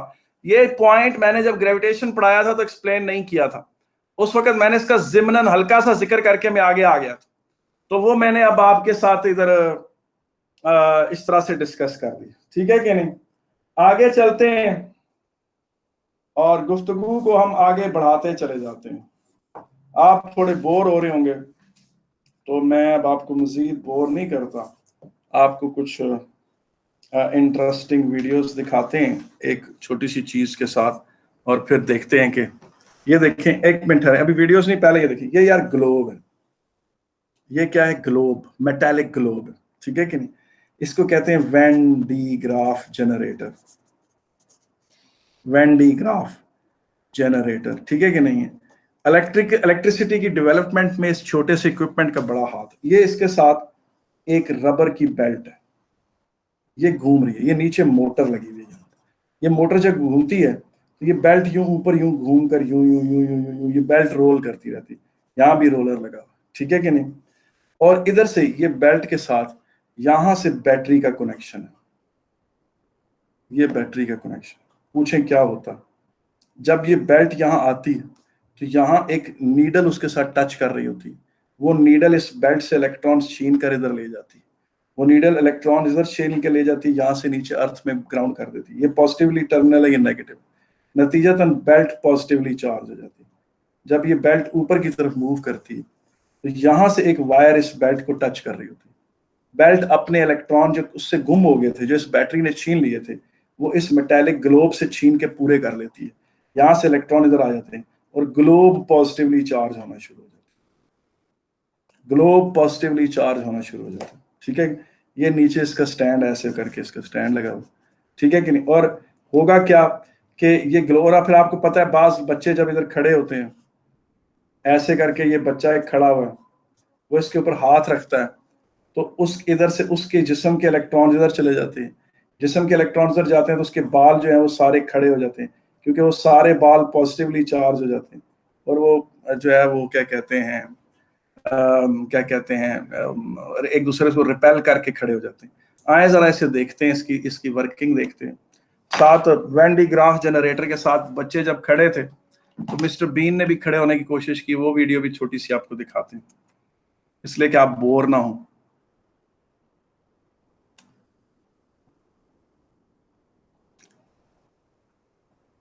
तो उसकी वर्किंग पहले दिखा।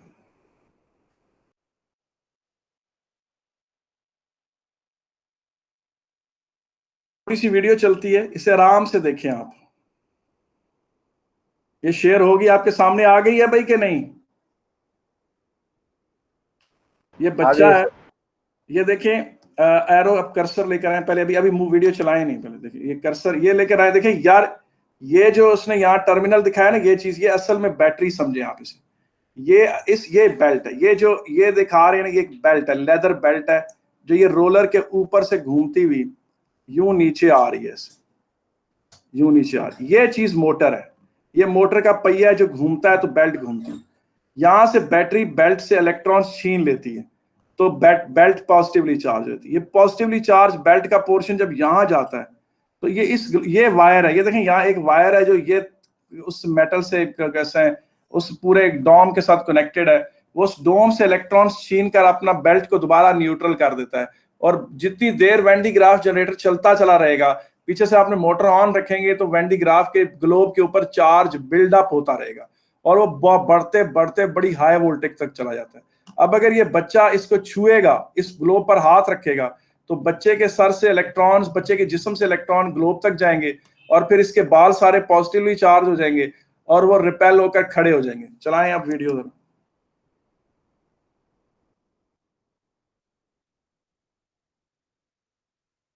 नहीं, पीछे से थोड़ी चलाएं, इससे पीछे से चलाएं, और पीछे से।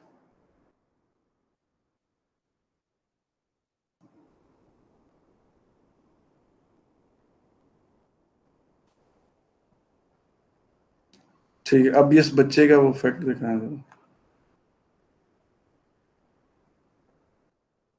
ये देखें, ये बच्चे ने हाथ रखा, इसके बाल जो है वो सारे अच्छा ये देखें, आप बाएं देखें जरा जरा, ये आप बच्चे के बाल बिल्कुल खड़े हो गए, सारे पॉजिटिवली चार्ज, ठीक है ना, like charges repel each other. इसने ग्लोब के ऊपर हाथ रखा है तो ऐसा हुआ इसके साथ।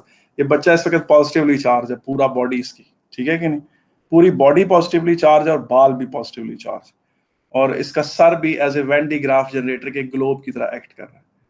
ठीक, 500,000 वोल्ट्स, ठीक है जी। This machine crackles and tickles. अच्छा चलें, छोड़ें इस वीडियो को, आगे चलें, मिस्टर बीन की तरफ चलते हैं। अब देखें मिस्टर बीन जो है, वो ये वीडियो मिस्टर बीन जनाब देख रहा है कि ये इस खातून के बाल खड़े हो रहे हैं, देखेंगे बाल खड़े हो रहे हैं। अब मिस्टर बीन के साथ ये काम नहीं हुआ, ये देखें, बड़ा हैरान हुआ।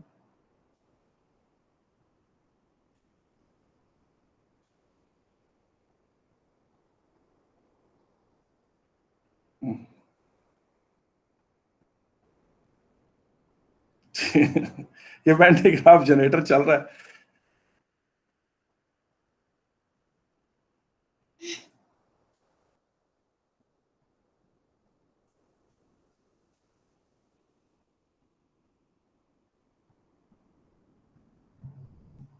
अच्छा भाई, अच्छा रोके इस वीडियो को यार।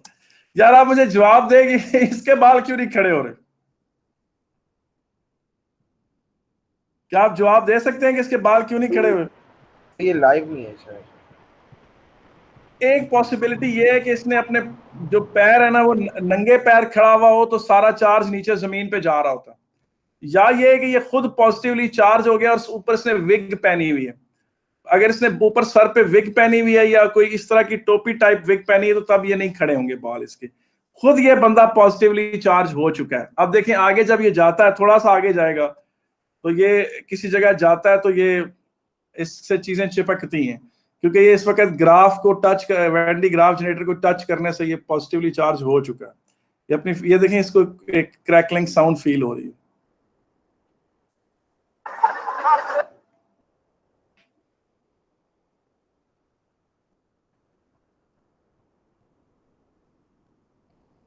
अब देखें यहां पर क्या होता है। ये उस खातून के पास से गुजरा तो कुछ थोड़ी क्रैकलिंग साउंड आई है। अब ये पेपर इससे चिपक जाते हैं हाथ से, क्योंकि खुद थोड़ा पॉजिटिवली चार्ज हो चुका है।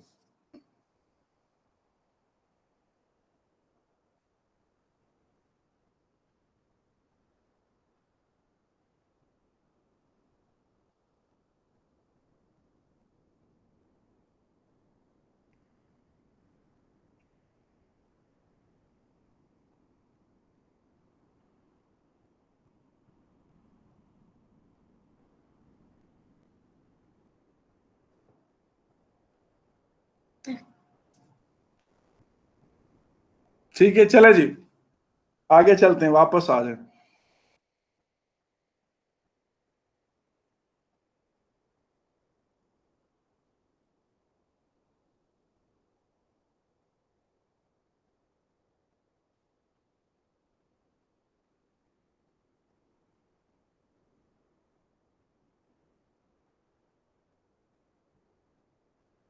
चलें जी, छोड़ो।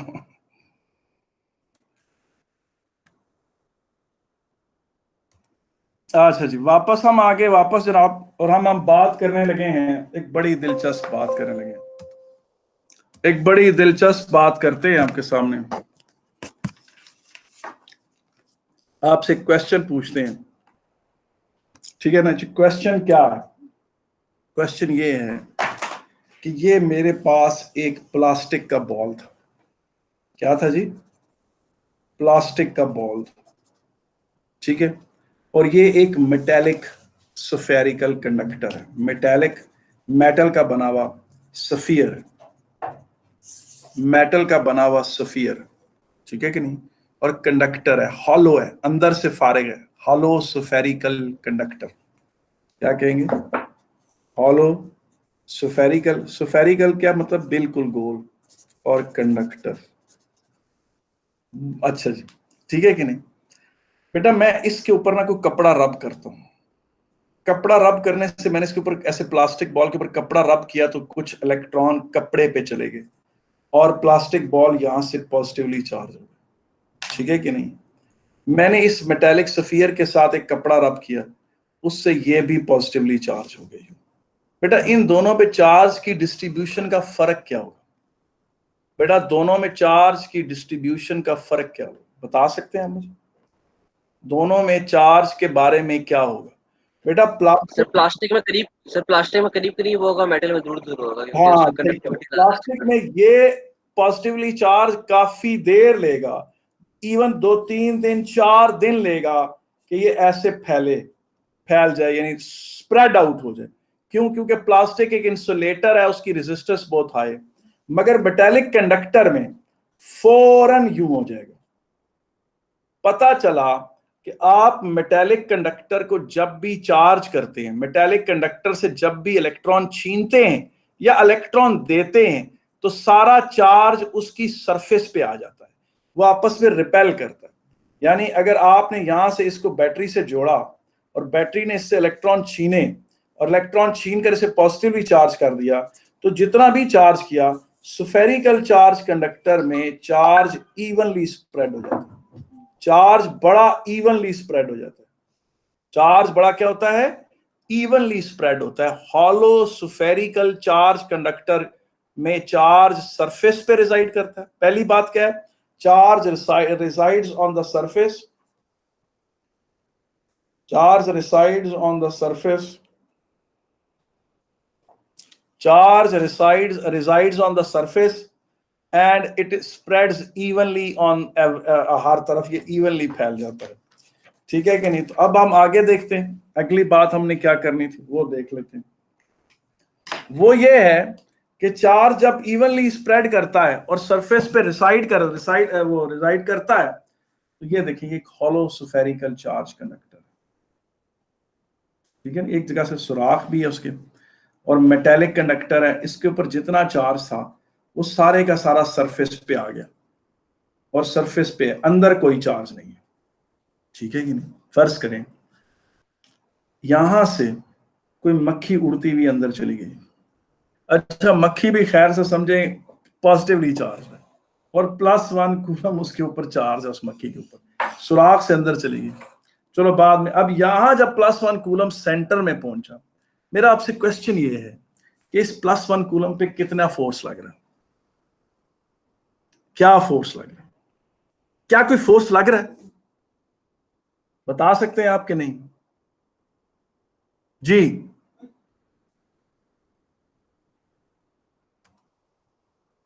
जी, है कोई बच्चा जो दे जवाब? सैयद इबाद हैदर ने दिया है जवाब, इसको मिलेगा ढेर सारा सवाब। और कोई बंदा? नेमतें होंगी इस पर बेहिसाब। जी, क्वेश्चन रिपीट करके कौन सा? मैंने कहा जी कि एक हॉलो स्फेरिकल चार्ज कंडक्टर है, एक हॉलो स्फेरिकल चार्ज कंडक्टर है और उसके अंदर हम यहां से एक सुराख से एक मक्खी चली गई है, वो मक्खी +1 कूलम लेकर अंदर चली गई, +1 कूलम सेंटर में पहुंच गया। मैंने आपसे पूछा इस +1 कूलम पे लगने वाले फोर्सेस क्या हैं? इस +1 कूलम पे लगने वाले फोर्सेस क्या है? जी, नेट फोर्स क्या है इस +1 कूलम पे? रिजल्टेंट फोर्स 0 होगी ना? जी जी, तो बीच देखिए में ये बिल्कुल सही कह रहे, ये पॉजिटिव चार्ज से यूं रिपेल करेगा, ये पॉजिटिव चार्ज से यूं रिपेल करेगा, ये पॉजिटिव चार्ज से यूं रिपेल करेगा, ये पॉजिटिव चार्ज से यूं रिपेल करेगा, ये वाला पॉजिटिव चार्ज से यूं रिपेल करेगा। Net force 0। +1 कूलम पे हॉलो चार्ज स्फेरिकल कंडक्टर के मिडल में जब +1 कूलम आ जाता है तो उस पे नेट फोर्स 0 होती है। अच्छा, अब आगे देखें, ये एक स्फेरिकल चार्ज कंडक्टर है, मेटालिक ग्लोब है पूरा, ये सरफेस पे इसके चार्ज रिजाइड कर रहा है, ठीक है कि नहीं? ठीक है कि नहीं? अब ये चीज देखें कि इसके यहां पर +1 कूलम रखूं तो क्या होगा? जी, यहां देखिए ये +1 कूलम सेंटर में नहीं है, ये +1 कूलम सेंटर में नहीं है। अब क्या समझते हैं आप, फोर्सेस किस तरह के लगेंगे इस +1 कूलम पे? सरफेस पे रिसाइड करने वाले चार्जेस क्या करेंगे? जी अब्दुल्ला शमीम बताएं, आप क्या कहेंगे? आप तो उसको ऐसे पुश करेंगे कि वो बीच में चला जाए बिल्कुल। अच्छा, आपने जो सेंटर में जवाब चला दिया वही इबाद हैदर ने भी जवाब दिया। कोई और बंदा है जो इससे डिसएग्री करता है इनसे? कोई बंदा कोई और राय दे, कोई और बंदा कोई और राय देता है कि नहीं? आज का सारा दिन इलेक्ट्रिक फील्ड इंटेंसिटी के नाम है, फोर्स ऑन +1 कूलम के नाम है। बेटा जो ही ये +1 कूलम इधर आएगा ना, आपको पता है ना, वो आपने कभी अक्सर नेशनल ज्योग्राफिक सोसाइटी स्पेशल में देखा है, वो बहुत सारे वो जानवर विल्डर बीस्ट खड़े होते हैं या जेबराज खड़े होते हैं, एक शेर ऐसे आता है ना, सारे भागते हैं, डर लगता है उनको। जब +1 कूलम यहां आएगा तो ये वाले चार्जेस को क्या करेगा, रिपेल करेगा। जब इनको रिपेल करेगा तो कुछ ऐसी सूरत हाल होगी, +1 कूलम यहां आ गया, यहां रह गए थोड़े से पॉजिटिव चार्ज, उसकी रिपल्शन से बाकी पॉजिटिव चार्ज इस तरफ को आ गए, सारे इस तरफ को आ गए, इधर थोड़े से रह गए। फिर अब क्या होगा, ये थोड़े चार्ज, ये 3 चार्ज मिल के +1 कूलम को इस तरफ को धक्का मारेंगे, और ये जो चार्ज इतनी दूर रहे लेकिन है तो ज्यादा ना, ये मिलकर इसे इस तरफ को धक्का मारेंगे, इलेक्ट्रिक फील्ड इंटेंसिटी 0 होगी, कोई फोर्स नहीं होगा इस +1 कूलम के ऊपर। तो तयशुदा रखें बात कि एक हॉलो चार्ज स्फेरिकल कंडक्टर के ऊपर जिसपे चार्ज रेडियली सिमेट्रिकली डिस्ट्रीब्यूटेड है, अंदर से वो खाली है, यहां पर +1 कूलम को रखें कोई फोर्स नहीं लगेगा, यहां +1 कूलम को रखें कोई फोर्स नहीं लगेगा, यहां +1 कूलम को रखें कोई फोर्स नहीं लगेगा, यहां +1 कूलम को रखें कोई फोर्स नहीं लगेगा, यहां +1 कूलम को रखें कोई फोर्स नहीं लगेगा। Electric field intensity stays equal to 0 inside the spherical charge conductor. बार बार लफ्ज इस्तेमाल कर रहा हूं कि हॉलो स्फेरिकल चार्ज कंडक्टर के सरफेस पे चार्ज रिजाइड करता है और उसके इनसाइड इलेक्ट्रिक फील्ड इंटेंसिटी 0 रहती है, उसके अंदर इलेक्ट्रिक फील्ड इंटेंसिटी क्या रहती है, 0 रहती है। बिल्कुल सेंटर में रखें तो बताया कि ये चले चार्ज बना लेते हैं, सिर्फ चार्ज को बना लेते हैं, चार्ज पॉजिटिव चार्ज दिखा लें, ये वाला पॉजिटिव चार्ज से इधर धक्का लगाएगा, ये वाला इसे इधर धक्का लगाएगा, ये वाला इधर लगाएगा, और ये वाला ये वाला इधर लगाएगा, ये वाला इधर लगाएगा, नेट फोर्स क्या हो जाएगा, 0। अच्छा, और अगर इस +1 कूलम को थोड़ा सा इधर ले जाए तो क्या होगा, यहां वाला पॉजिटिव चार्ज इधर रहेगा, लेकिन इधर जो 3 चार्ज थे वो इस तरफ को आ जाएंगे। अब ये दूर हैं मगर हैं तो 3 ना, वो अकेला है, उस अकेले की पुश इस तरफ लगेगी, इन तीनों की पुश इस तरफ को लगेगी, इन तीनों की दूर से पुश उसके बराबर होगी और नेट फोर्स 0 होगा। इसका बेटा एक जेन्युइन प्रूफ है electric field intensity inside the hollow charge conductor के 0 होने की, वो एफएससी में दी हुई है, वो गॉसेस लॉ पर मुश्तमिल है। वो मैं आपको जब आप अगर कहेंगे तो मैं एफएससी से रिलेटेड टॉपिक की अलग से वीडियो आपको बना दूंगा, उसमें भी ये चीज है। ठीक, आप कहेंगे सर आप वादे तो बड़े करते हैं लेकिन आप कम काम करते हैं। आपको पता है 2 दिन से मेरा ब्लड प्रेशर ऊपर वाला शूट हुआ, 160 पे गया हुआ था और निचला 110 120 पे था। अभी 11:30 तक, अभी यानी आपकी क्लास शुरू होने से पहले मुझे श्योर नहीं था कि मैं आज क्लास लूंगा कि नहीं, क्योंकि मैंने सारी रात जाग के गुजारी। मेरा दिल तो बहुत करता आपके लिए कुछ करने को, लेकिन साथ सेहत के और दूसरे मसाइल बीच में आ जाते हैं। अच्छा जी, अब देखें जनाब, अब आगे देखें जी बेटा, क्या बात है जी, बात हैदर। हॉलो स्फीयर के अंदर जो पॉजिटिव चार्ज है तो बहुत सारे को रिपेल कर रहे हैं, 3 से क्यों रिपेल हो रहा है? वो मैंने वैसे 3 बनाए, मतलब 4 बनाकर 4 से एक्सप्लेन किया है। वैसे तो आपको पता है उसकी सरफेस पे बहुत सारा चार्ज रिजाइड करता है। मैं सिर्फ ये बताना चाह रहा हूं कि अगर आप ये देखें, ये इस तरह से है, ये उसकी सरफेस पे चार्ज यूं है, बिल्कुल सेंटर पे +1 कूलम रखेंगे तो उसको चारों तरफ से रिपल्शन मिलेगी, ये उसे इधर रिपेल करेगा, ये उसे इधर रिपेल करेगा, ये उसे इस तरफ रिपेल करेगा, ये नेट फोर्स 0 होगा। मगर फिर मैंने दूसरी बात की है कि अगर वो +1 कूलम यहां चला जाए, इस जगह पर हो, सेंटर में ना हो, तो यहां से जो पॉजिटिव चार्ज है वो सारा रिपेल अवे होकर इस तरफ को आएगा, इस तरफ क्यूमुलेट करेगा उससे जरा दूर। अब ये जो दूर चार्ज गया, ये चार्ज तादाद में इस वाले चार्ज से ज्यादा है, और इस तरफ भी कोई चार्ज है, इधर भी कोई चार्ज है, मगर इनकी तादाद भी कम है, इधर ज्यादा चार्ज इकट्ठा हो गया। अब ये इसको इस तरफ को पुल करता है, मगर इसकी पुश भी इस तरफ को आ गई और नेट फोर्स 0 हो जाएगा। ये इसको इधर धक्का कहीं देगा, वो उसको इधर धक्का देगा, मतलब नेट फोर्स ने कैंसिल ही होना है। +1 coulomb inside the hollow metallic charge spherical conductor, उस पर इलेक्ट्रिक फील्ड इंटेंसिटी 0 रहेगी, पक्की बात है, इसमें कोई शक नहीं है। आगे चलें जी बेटा, मेरी बात, अब क्लास में 2 बातें रह गई हैं, जो ही वो 2 बातें खत्म होंगी आज का लेक्चर खत्म होगा। 2 बातें मैंने करनी है, और वो दो बातें इलेक्ट्रिक फील्ड इंटेंसिटी को फिर मुकम्मल तौर पे खत्म कर देंगी। आप पास पेपर उठा के देखेंगे, आपको इलेक्ट्रिक फील्ड इंटेंसिटी से रिलेटेड ऐसी बात नहीं मिलेगी जो अल्हम्दुलिल्लाह लेक्चर में ना हो। अगर कोई बात और होगी तो वो उसकी एनर्जी से रिलेटेड, उसके बिहेवियर है, वो एनर्जी से रिलेटेड बातें आएंगी तो उसमें इलेक्ट्रिक फील्ड इंटेंसिटी दोबारा भी आ जाएगी। वो डिस्कशन मैंने आज नहीं करना। अच्छा जी, ये देखें, ये hollow metallic charge spherical conductor,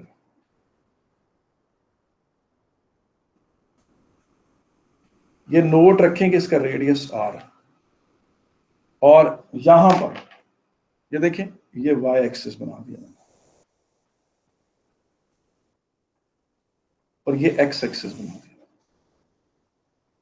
x axis को अब ये आर, ये डिस्टेंस है 2r, ये डिस्टेंस है 3r, ये डिस्टेंस है 4r, ठीक है कि? अच्छा, ये बात जहन में रखें कि इसके अंदर इलेक्ट्रिक फील्ड इंटेंसिटी 0 है। उसको मैं ये रेड लाइन से शो करता हूं। वाई एक्सिस पर इलेक्ट्रिक फील्ड इंटेंसिटी है, वो मैंने 0 शो कर दी। जो ही +1 कूलम को यहां बाहर रखेंगे, इस जगह रखेंगे, तो ये सारा सफियर उसे मिलकर इस तरफ को पुश करेगा। वो आप इस तरह के एक वेक्टर से शो कर दें। वैसे तो उसकी डायरेक्शन इधर है, मगर आपने उसको ऐसे वाई एक्सिस पे प्लॉट कर दिया। जब उस +1 कूलम को यहां रखेंगे तो ये उसको सारा पुश तो करेगा, लेकिन जरा कम फोर्स से। कितना कम फोर्स है? सरफेस पे अगर E है तो 2r पे पहुंचकर E/4 हो जाएगी। वो वेक्टर आप यूं शो कर। 3r पे रखेंगे +1 कूलम को तो ये सारा स्फीयर उसे पुश तो करेगा, लेकिन जरा कम फोर्स से। कितना कम फोर्स है? E/9 से इस तरफ को पुश करेगा, लेकिन आप उसको यूं शो करते हैं तो ग्राफ पे आपका जो एक्सिस है वो यूं बन गया। और अगर आप +1 कूलम को यहां रखते हैं तो ये उसे इस तरफ को धक्का लगाएगा। वो आप इस तरह शो कर दें, ठीक है, लेफ्ट कर रहे हैं। 2r पे चले जाएं तो यहां पर वो उसे इस तरफ को पुश करेगा +1 कूलम को, लेकिन कम जोर से। सरफेस पर अगर E है तो यहाँ E/4 से करेगा, और 3r पे चले जाएं तो और कम E/9 से शो पुश करेगा। इस तरफ पुश इस तरफ को करेगा, लेकिन आप दिखाएंगे ऐसे तो यूं बनेगा ये। अब आए जरा इसे दोबारा बना देते हैं, दोबारा इसी को बनाते हैं ताकि ये देखें, ये मेटालिक स्फेरिकल चार्ज कंडक्टर है, ये इसके साथ इस तरह से आ गया, और ये यूं इलेक्ट्रिक फील्ड इंटेंसिटी की वेरिएशन क्या है? 0, यहाँ 0, यूं, और फिर ये यूं जा रही। बता रहा है कि इस तरफ +1 कूलम पर जो लगने वाला इस तरफ को फोर्स है वो यूं दिखाया हुआ हमने। यहाँ +1 कूलम रखा, उसे यूं फोर्स लगा, उसे हमने यूं शो कर दी। एरो का नीचे आना बताता है कि इलेक्ट्रिक फील्ड इंटेंसिटी कम पड़ रही है। जो आप दूर जा रहे हैं डिक्रीज कर रही है। इन साइड 0, इस तरफ भी 0, और इस तरफ से फिर यूं। ये वाली वैल्यू अगर E है तो डबल डिस्टेंस पर जाकर ये E/4 हो जाती है, और ट्रिपल डिस्टेंस पे जाकर ये E/9 हो जाती है, और इधर R पर ये E, और इधर 2r पर ये E/4, और इधर पहुंचे तो ये E/9 हो जाती है। अब आप पूछे सर इसका पुराने सवालों से क्या ताल्लुक है? ये देखें, आपने पढ़ा था ना कि ये अगर पॉजिटिव चार्ज है और ये अगर एक नेगेटिव चार्ज है तो, और ये उनके दरमियान डिस्टेंस है। आज आपने अभी एक लेक्चर में सुना है इससे पहले कि जी इनकी इलेक्ट्रिक फील्ड इंटेंसिटी ऐसे वेरी करती है, यूं वेरी करती, यूं बनाई थी ना आपने, इसी तरह बनाई थी इलेक्ट्रिक फील्ड इंटेंसिटी। अब आप देखें आप क्या करते हैं, पेपर में क्वेश्चन यूं आया। अब आपको पता है हम तो पॉइंट पॉजिटिव चार्ज लैब में अवेलेबल नहीं कर सकते। हमारे पास तो ले दे के लैब में मेटालिक ग्लोब्स ही होते हैं जिनके ऊपर से हम इलेक्ट्रॉन उतार कर उन्हें पॉजिटिव चार्ज कर सकते हैं, या उन पर इलेक्ट्रॉन डालकर उन्हें नेगेटिव चार्ज कर सकते हैं। हमारे पास तो लैब में पॉइंट पॉजिटिव चार्ज नहीं होता, ठीक है कि नहीं? तो ये एक मेटालिक ग्लोब है, इसका रेडियस कह लें 2 सेंटीमीटर। इसे आपने पॉजिटिवली चार्ज कर दिया और इसे आप नेगेटिवली चार्ज कर दें। ये इनके दरमियान डिस्टेंस D है। ये एक्स एक्सिस बनाया उसने, ये वाई एक्सिस बनाया हुआ है, दोनों तरफ वाई एक्सिस बनाएंगे। ये पेपर में क्वेश्चन आया, मैंने नहीं बनाया, ठीक है कि नहीं? ये देखें यहां से यूं हो रहा है, इस तरह ग्राफ यूं जा रहा है, ये देखिए यूं ग्राफ यूं बना। अब देखें पुराना नॉलेज और नया नॉलेज मिलाकर यूं बना दिया। पहला क्वेश्चन उसका ये इलेक्ट्रिक फील्ड इंटेंसिटी है। अच्छा, उसने ये चार्जेस नहीं दिखाए हुए थे कि एक पॉजिटिवली चार्ज और एक नेगेटिव, ये उसने नहीं बताया हुआ। पहला क्वेश्चन उसका ये है how can you tell that these two globes, these two charges, globes भी नहीं वो कहता, how can you tell that these two charges have opposite charge or similar charge? आप कहें कि since electric field intensity never becomes zero and is not positive on one side and is not negative on the other side, therefore the two charges, the two globes या two charges have opposite sign. Opposite sign होंगे तो ये देखें, एक opposite है, एक negative है, यहाँ +1 कूलम रखेंगे, ये यूं धक्का लगाएगा, ये यूं अट्रैक्ट करेगा, यहाँ +1 कूलम रखेंगे, ये यूं धक्का लगाएगा, ये यूं अट्रैक्ट करेगा। जब उनकी डायरेक्शन हमेशा सेम रहेगी इलेक्ट्रिक फील्ड इंटेंसिटी की, तो इलेक्ट्रिक फील्ड इंटेंसिटी ने कभी जीरो होना ही नहीं है, और हमेशा एक ही डायरेक्शन में इलेक्ट्रिक फील्ड इंटेंसिटी रहेगी, तो ग्राफ ऐसे बन रहा है। फिर उसने पूछा, अच्छा how can you tell that these two charges are spherical charge conductor? तो आप कहेंगे ये इलेक्ट्रिक फील्ड इंटेंसिटी जो यहाँ जीरो हो रही है और यहाँ जो जीरो हो रही है, इससे मुझे पता चल गया कि ये हॉलो चार्ज स्फेरिकल कंडक्टर है। फिर उसने कहा, how can you tell that these two charges are not equal in magnitude? आप पूछेंगे जो मिनिमम पॉइंट है वो एग्जैक्टली सेंटर में नहीं आ रहा। अगर वो बिल्कुल ये +10 माइक्रोकूलम होता, ये -10 माइक्रोकूलम होता, ये ग्राफ एग्जैक्टली सेंटर में उसका बिल्कुल मिनिमम पॉइंट बनता। आपने देखा वो कितने टेक्निकल क्वेश्चंस पूछ रहे हैं, और अगर आप थॉरो नहीं है तो आपको सीधा पकड़ लेगा, ठीक है कि नहीं? तो ये 3 क्वेश्चंस तो सिर्फ इस ग्राफ से रिलेटेड हैं, बाकी इससे क्या क्वेश्चंस और आते हैं वो अभी फिलहाल हम डिस्कस नहीं कर रहे। बेटा मैं आगे बढ़ते बढ़ते अब आखिरी पॉइंट पर आ गया हूं, आप खातर जमा रखें आखिरी पॉइंट, ठीक है कि नहीं? आखिरी पॉइंट क्या है बेटा? जब बिजली चमकती है, आपको लाइट क्यों ना वो क्या नजर क्या आता है? बिजली जब आपको चमकती है आपको क्या चीज नजर आती है? बिजली चमकती है, ये देखें, आपको पता है कि ये प्लैनेट अर्थ की सरफेस है, ये ऊपर बादल है, ठीक है कि नहीं? ये बादल नेगेटिवली चार्ज है, फर्ज करो, ये प्लैनेट अर्थ पॉजिटिवली चार्ज है, ठीक है कि नहीं? ये एक इलेक्ट्रिक फील्ड क्रिएट हो गया ऊपर की तरफ, इस तरह से, ये इलेक्ट्रिक फील्ड है। आपने पढ़ा हुआ इलेक्ट्रिक फील्ड V और D के बराबर होता है। जब एक्सेसिव यहाँ चार्ज बिल्डअप होगा, तो यहाँ बहुत ज्यादा चार्ज बिल्डअप होगा, तो ये इलेक्ट्रिक फील्ड स्ट्रांग हो जाएगा। ये इलेक्ट्रिक फील्ड क्या होगा? स्ट्रांग होगा। यहाँ पर बीच में एक एयर का एटम है, ये न्यूक्लियस है उसका, ये इलेक्ट्रॉन है, ये उसके गिर्द घूम रहा है। बेटा ये एटम इस इलेक्ट्रिक फील्ड से इन्फ्लुएंस होगा। कैसे इन्फ्लुएंस होगा? आम हालात में, ये देखिए जरा, 1 मिनट ठहरे, मैं जरा बैटरी चार्ज, मेरी बैटरी डाउन हो गई है, मैं जरा एकदम इसको ठीक कर लूं जी। अब देखें, आम हालात में ये एटम है, ये इसके गिर्द इलेक्ट्रॉन घूम रहे हैं, ये न्यूक्लियस पॉजिटिवली चार्ज, ये नेगेटिवली चार्ज। यही एटम उठाकर जब इलेक्ट्रिक फील्ड इंटेंसिटी में रखा जाता है, एक इलेक्ट्रिक फील्ड में रखा जाता है, तो इसमें इस तरह की मोशन होती है। आप नोट कर रहे हैं कि एटम में न्यूक्लियस एक साइड पे शिफ्ट हो गया है और इलेक्ट्रॉन ज्यादा टाइम, सॉरी बल्कि उल्टा, इस तरह की शिफ्टिंग, उल्टा जी बिल्कुल। मैं दोबारा बना देता हूँ, ये पॉजिटिवली चार्ज है, ये ऊपर नेगेटिवली चार्ज है, ठीक है कि नहीं? ये एटम है, ये उसका न्यूक्लियस है, ये इलेक्ट्रॉन उसके गिर्द घूम रहे हैं, ये न्यूक्लियस। ये नॉर्मल हालात में यूं मोशन कर रहा है, लेकिन जो ही इस एटम को इस इलेक्ट्रिक फील्ड में लाया जाएगा, इसके न्यूक्लियस को इस तरफ को फोर्स लगेगा और इलेक्ट्रॉन को इस तरफ को, इलेक्ट्रॉन यूं हो जाएगा। इसका मतलब ये है, एक स्ट्रॉन्ग इलेक्ट्रिक फील्ड में, एक स्ट्रॉन्ग इलेक्ट्रिक फील्ड में एक एटम पे भी प्रेशर पड़ता है, एक एटम पे भी प्रेशर पड़ता है। अच्छा क्या होगा? ये इलेक्ट्रिक फील्ड इंटेंसिटी अगर बहुत स्ट्रांग हो, बहुत ज्यादा स्ट्रांग हो, बहुत ज्यादा स्ट्रांग हो, तो एक हालत ऐसी आती है कि ये इलेक्ट्रॉन अपने पेरेंट एटम को छोड़ देता है, और पेरेंट एटम को छोड़ के पॉजिटिव टर्मिनल की तरफ जाता है, और वो एटम का जो ज़ाहिर है उसका इलेक्ट्रॉन उससे छिन गया, तो वो एटम अब पॉजिटिवली चार्ज है, वो एटम खुद नेगेटिव प्लेट की तरफ सफर करता है, यानी आयनाइज हो जाती है एयर आयनाइज हो जाती है, एयर के एटम रप्चर हो गए हैं, उनके इलेक्ट्रॉन्स अपने पेरेंट एटम्स को छोड़ के पॉजिटिव टर्मिनल की तरफ आ रहे हैं, और जो टुंड मुंड न्यूक्लियस रह गए हैं वो ऊपर नेगेटिव की तरफ मूव कर रहे हैं। इसे कहते हैं हाई वोल्टेज ब्रेकडाउन। अब इसका असर आपको कैसे नजर कैसे आता है? ये जमीन है, ये पॉजिटिवली चार्ज है, ये बादल है, ये नेगेटिवली चार्ज है, ये एक एटम था, ये एक एटम था, इसके इलेक्ट्रॉन ने अपने पेरेंट एटम को छोड़ा और इधर आ गया। अब जब वो इधर आया तो उसने इस इलेक्ट्रॉन के गिर्द एक चक्कर लगाया और फिर यूं आ गया, फिर एक और एटम पर लैंड किया उसने, और फिर वो इलेक्ट्रॉन ऐसे यूं और आता आता पॉजिटिव की तरफ आया। जब वो इलेक्ट्रॉन दूसरे एटम पे लैंड कर रहा होता है, उसको एक लाइट इमिट करता है। ये जो आपको बिजली चमकने की आवाज आती है, ये electron jumping from atom to atom, ये electrons jumping from atom to atom होते हैं, ये electrons jumping from atom to atom होते हैं। तो जो आपको बिजली चमकने की आवाज आती है, तो बेटा हर इंसुलेटर की एक हद होती है, हर इंसुलेटर। जी सर, इसलिए जब भी बिजली चमकती है तो वो एक स्ट्रेट लाइन में नहीं होती बल्कि कर्व्ड होती है।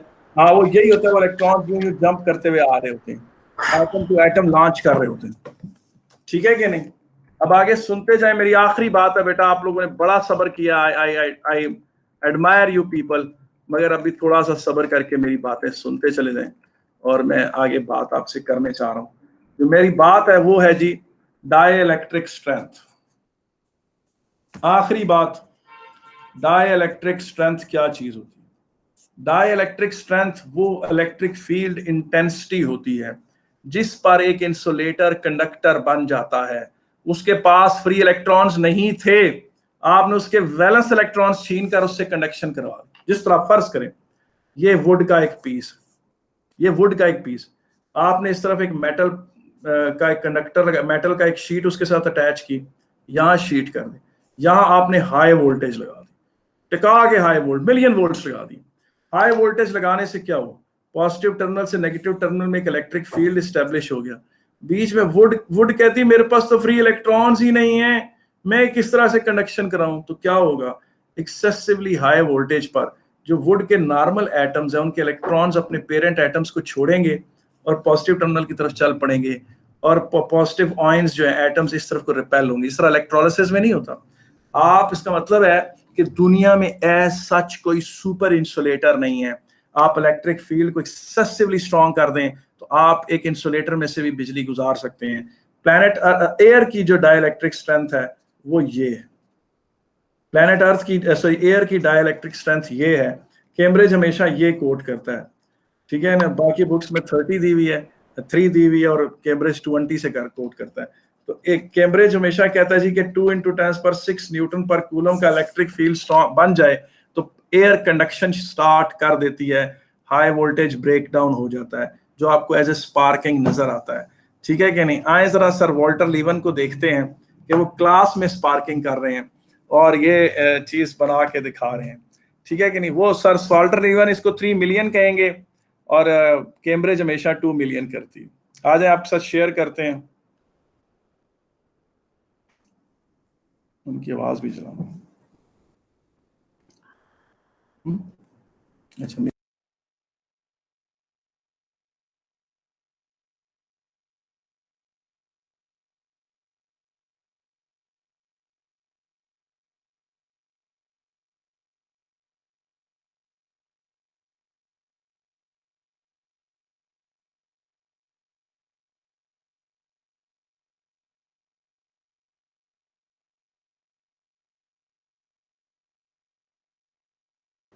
सर आवाज नहीं आ रही है। सर आवाज नहीं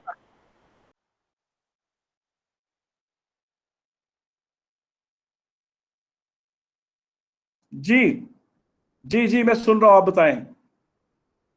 सर आवाज नहीं आ रही थी उनके। सर की आवाज नहीं आ रही थी, जी मगर सर। वैसे मैं आपको बता देता हूँ, सर ने वो जो ग्लोब था ना उसको एक्सेसिवली चार्ज कर दिया था दबा के। ठीक है कि नहीं? ये सर ने अब इस ग्लोब वो बड़ा जो ग्लोब है ना उसको पॉजिटिवली चार्ज किया हुआ था। सर अब आ रही थी, अब आ रही थी आवाज, जब आपने अनम्यूट करें तो आ रही आवाज। अच्छा चलो। Like these, not very hard to avoid. By coming closer, there we go. So what you think is only one spark may well be several, like these return strokes, the way I described with lightning.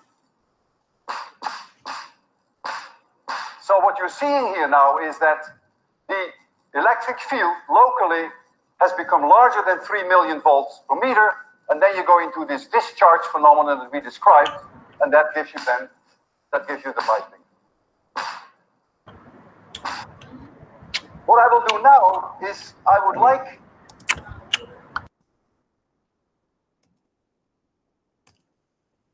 अच्छा जी, वापस आ जाए। अच्छा यार, पता है क्या बात है, ये थी जी डाइलेक्ट्रिक स्ट्रेंथ। मैंने आपको बताया कि आप इलेक्ट्रिक फील्ड स्ट्रॉन्ग कर दें तो जो है वो एयर आयनाइज हो जाती है और वो कंडक्शन स्टार्ट कर देती है। वो आपको एज ए स्पार्किंग नजर आती है। आपको क्या नजर आती है? एज ए स्पार्किंग नजर आती है। बेटा खाली डाइलेक्ट्रिक स्ट्रेंथ और स्पार्किंग से रिलेटेड कैम्ब्रिज ने पिछले 20 सालों में 5 क्वेश्चंस भेजे हैं। मैं आपसे कोशिश करता हूं, मेरा दिल है कि मैं वादा करना चाहता हूं, लेकिन पता नहीं मैं कर सकूंगा, लेकिन मैं आपको इसी वीकेंड पे खाली डाइलेक्ट्रिक स्ट्रेंथ की अलहदा वीडियो असाइनमेंट दूंगा और बाकी जो क्वेश्चंस आज बताए हैं उनकी अलहदा बना के दूंगा, ताकि आप वो देख लें कि ये पास पेपर्स में आती है। कोशिश कर दुआ करें कि मेरी सेहत ठीक रहे और मैं आराम से काम कर गुजरूं। अच्छा जी, यहाँ पर बेटा इलेक्ट्रिक फील्ड इंटेंसिटी से रिलेटेड मेरी गुफ्तगू खत्म होती है।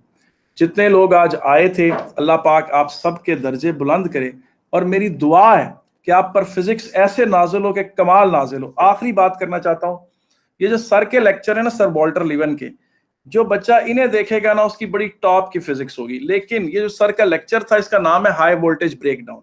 ये लेक्चर आपको पूछे कब तक नहीं समझ आ सकता। आपने जो इलेक्ट्रिक फील्ड्स पढ़ रहे हैं ना अपने कैम्ब्रिज के सिलेबस में, ये एफएससी से थोड़े कम है। आप एफएससी का नॉलेज भी इसके साथ जोड़ लें, जो कि आपको बाद में एंट्रेंस टेस्ट में तो जरूरत पड़नी है, तो वो मेरे से पढ़ लें। वो इसके साथ आप जोड़ लें, जोड़कर फिर आप सर वॉल्टर लिवन का ये लेक्चर हाई वोल्टेज ब्रेकडाउन का देखेंगे ना, आपको एक एक लफ्ज समझ आएगी इसकी और आप इसे एंजॉय करेंगे। सर ने बहुत अच्छा एक्सप्लेन किया है और क्या कहते हैं, जबरदस्त उन्होंने उसकी डेमोन्स्ट्रेशन क्लास में दी हैं। तो ये मजे का लेक्चर, आप नोट कर लें कि सर के आपने इलेक्ट्रिक फील्ड के लेक्चर और हाई वोल्टेज ब्रेकडाउन के लेक्चर सारे सुनने हैं। लेकिन उस वक्त जब मैं अपना इलेक्ट्रिक फील्ड का लेक्चर खत्म कर चुका हूं और प्लस मैं आपको एफएससी के भी अपनी थोड़ी वीडियोस बना के दे दूं, फिर आप जरूर देखिएगा। और आपको पता है सर वॉल्टर लिवन एमआईटी में पढ़ाते रहे और आपको पता है कि इनकी ऑल अराउंड द वर्ल्ड बहुत बड़ी फैन फॉलोइंग है, ठीक है कि नहीं? बहुत बड़ी फैन फॉलोइंग। बस that's all for today's until खबरनामा एट 9। आपको बहुत ज्यादा अल्लाह पाक आप सबके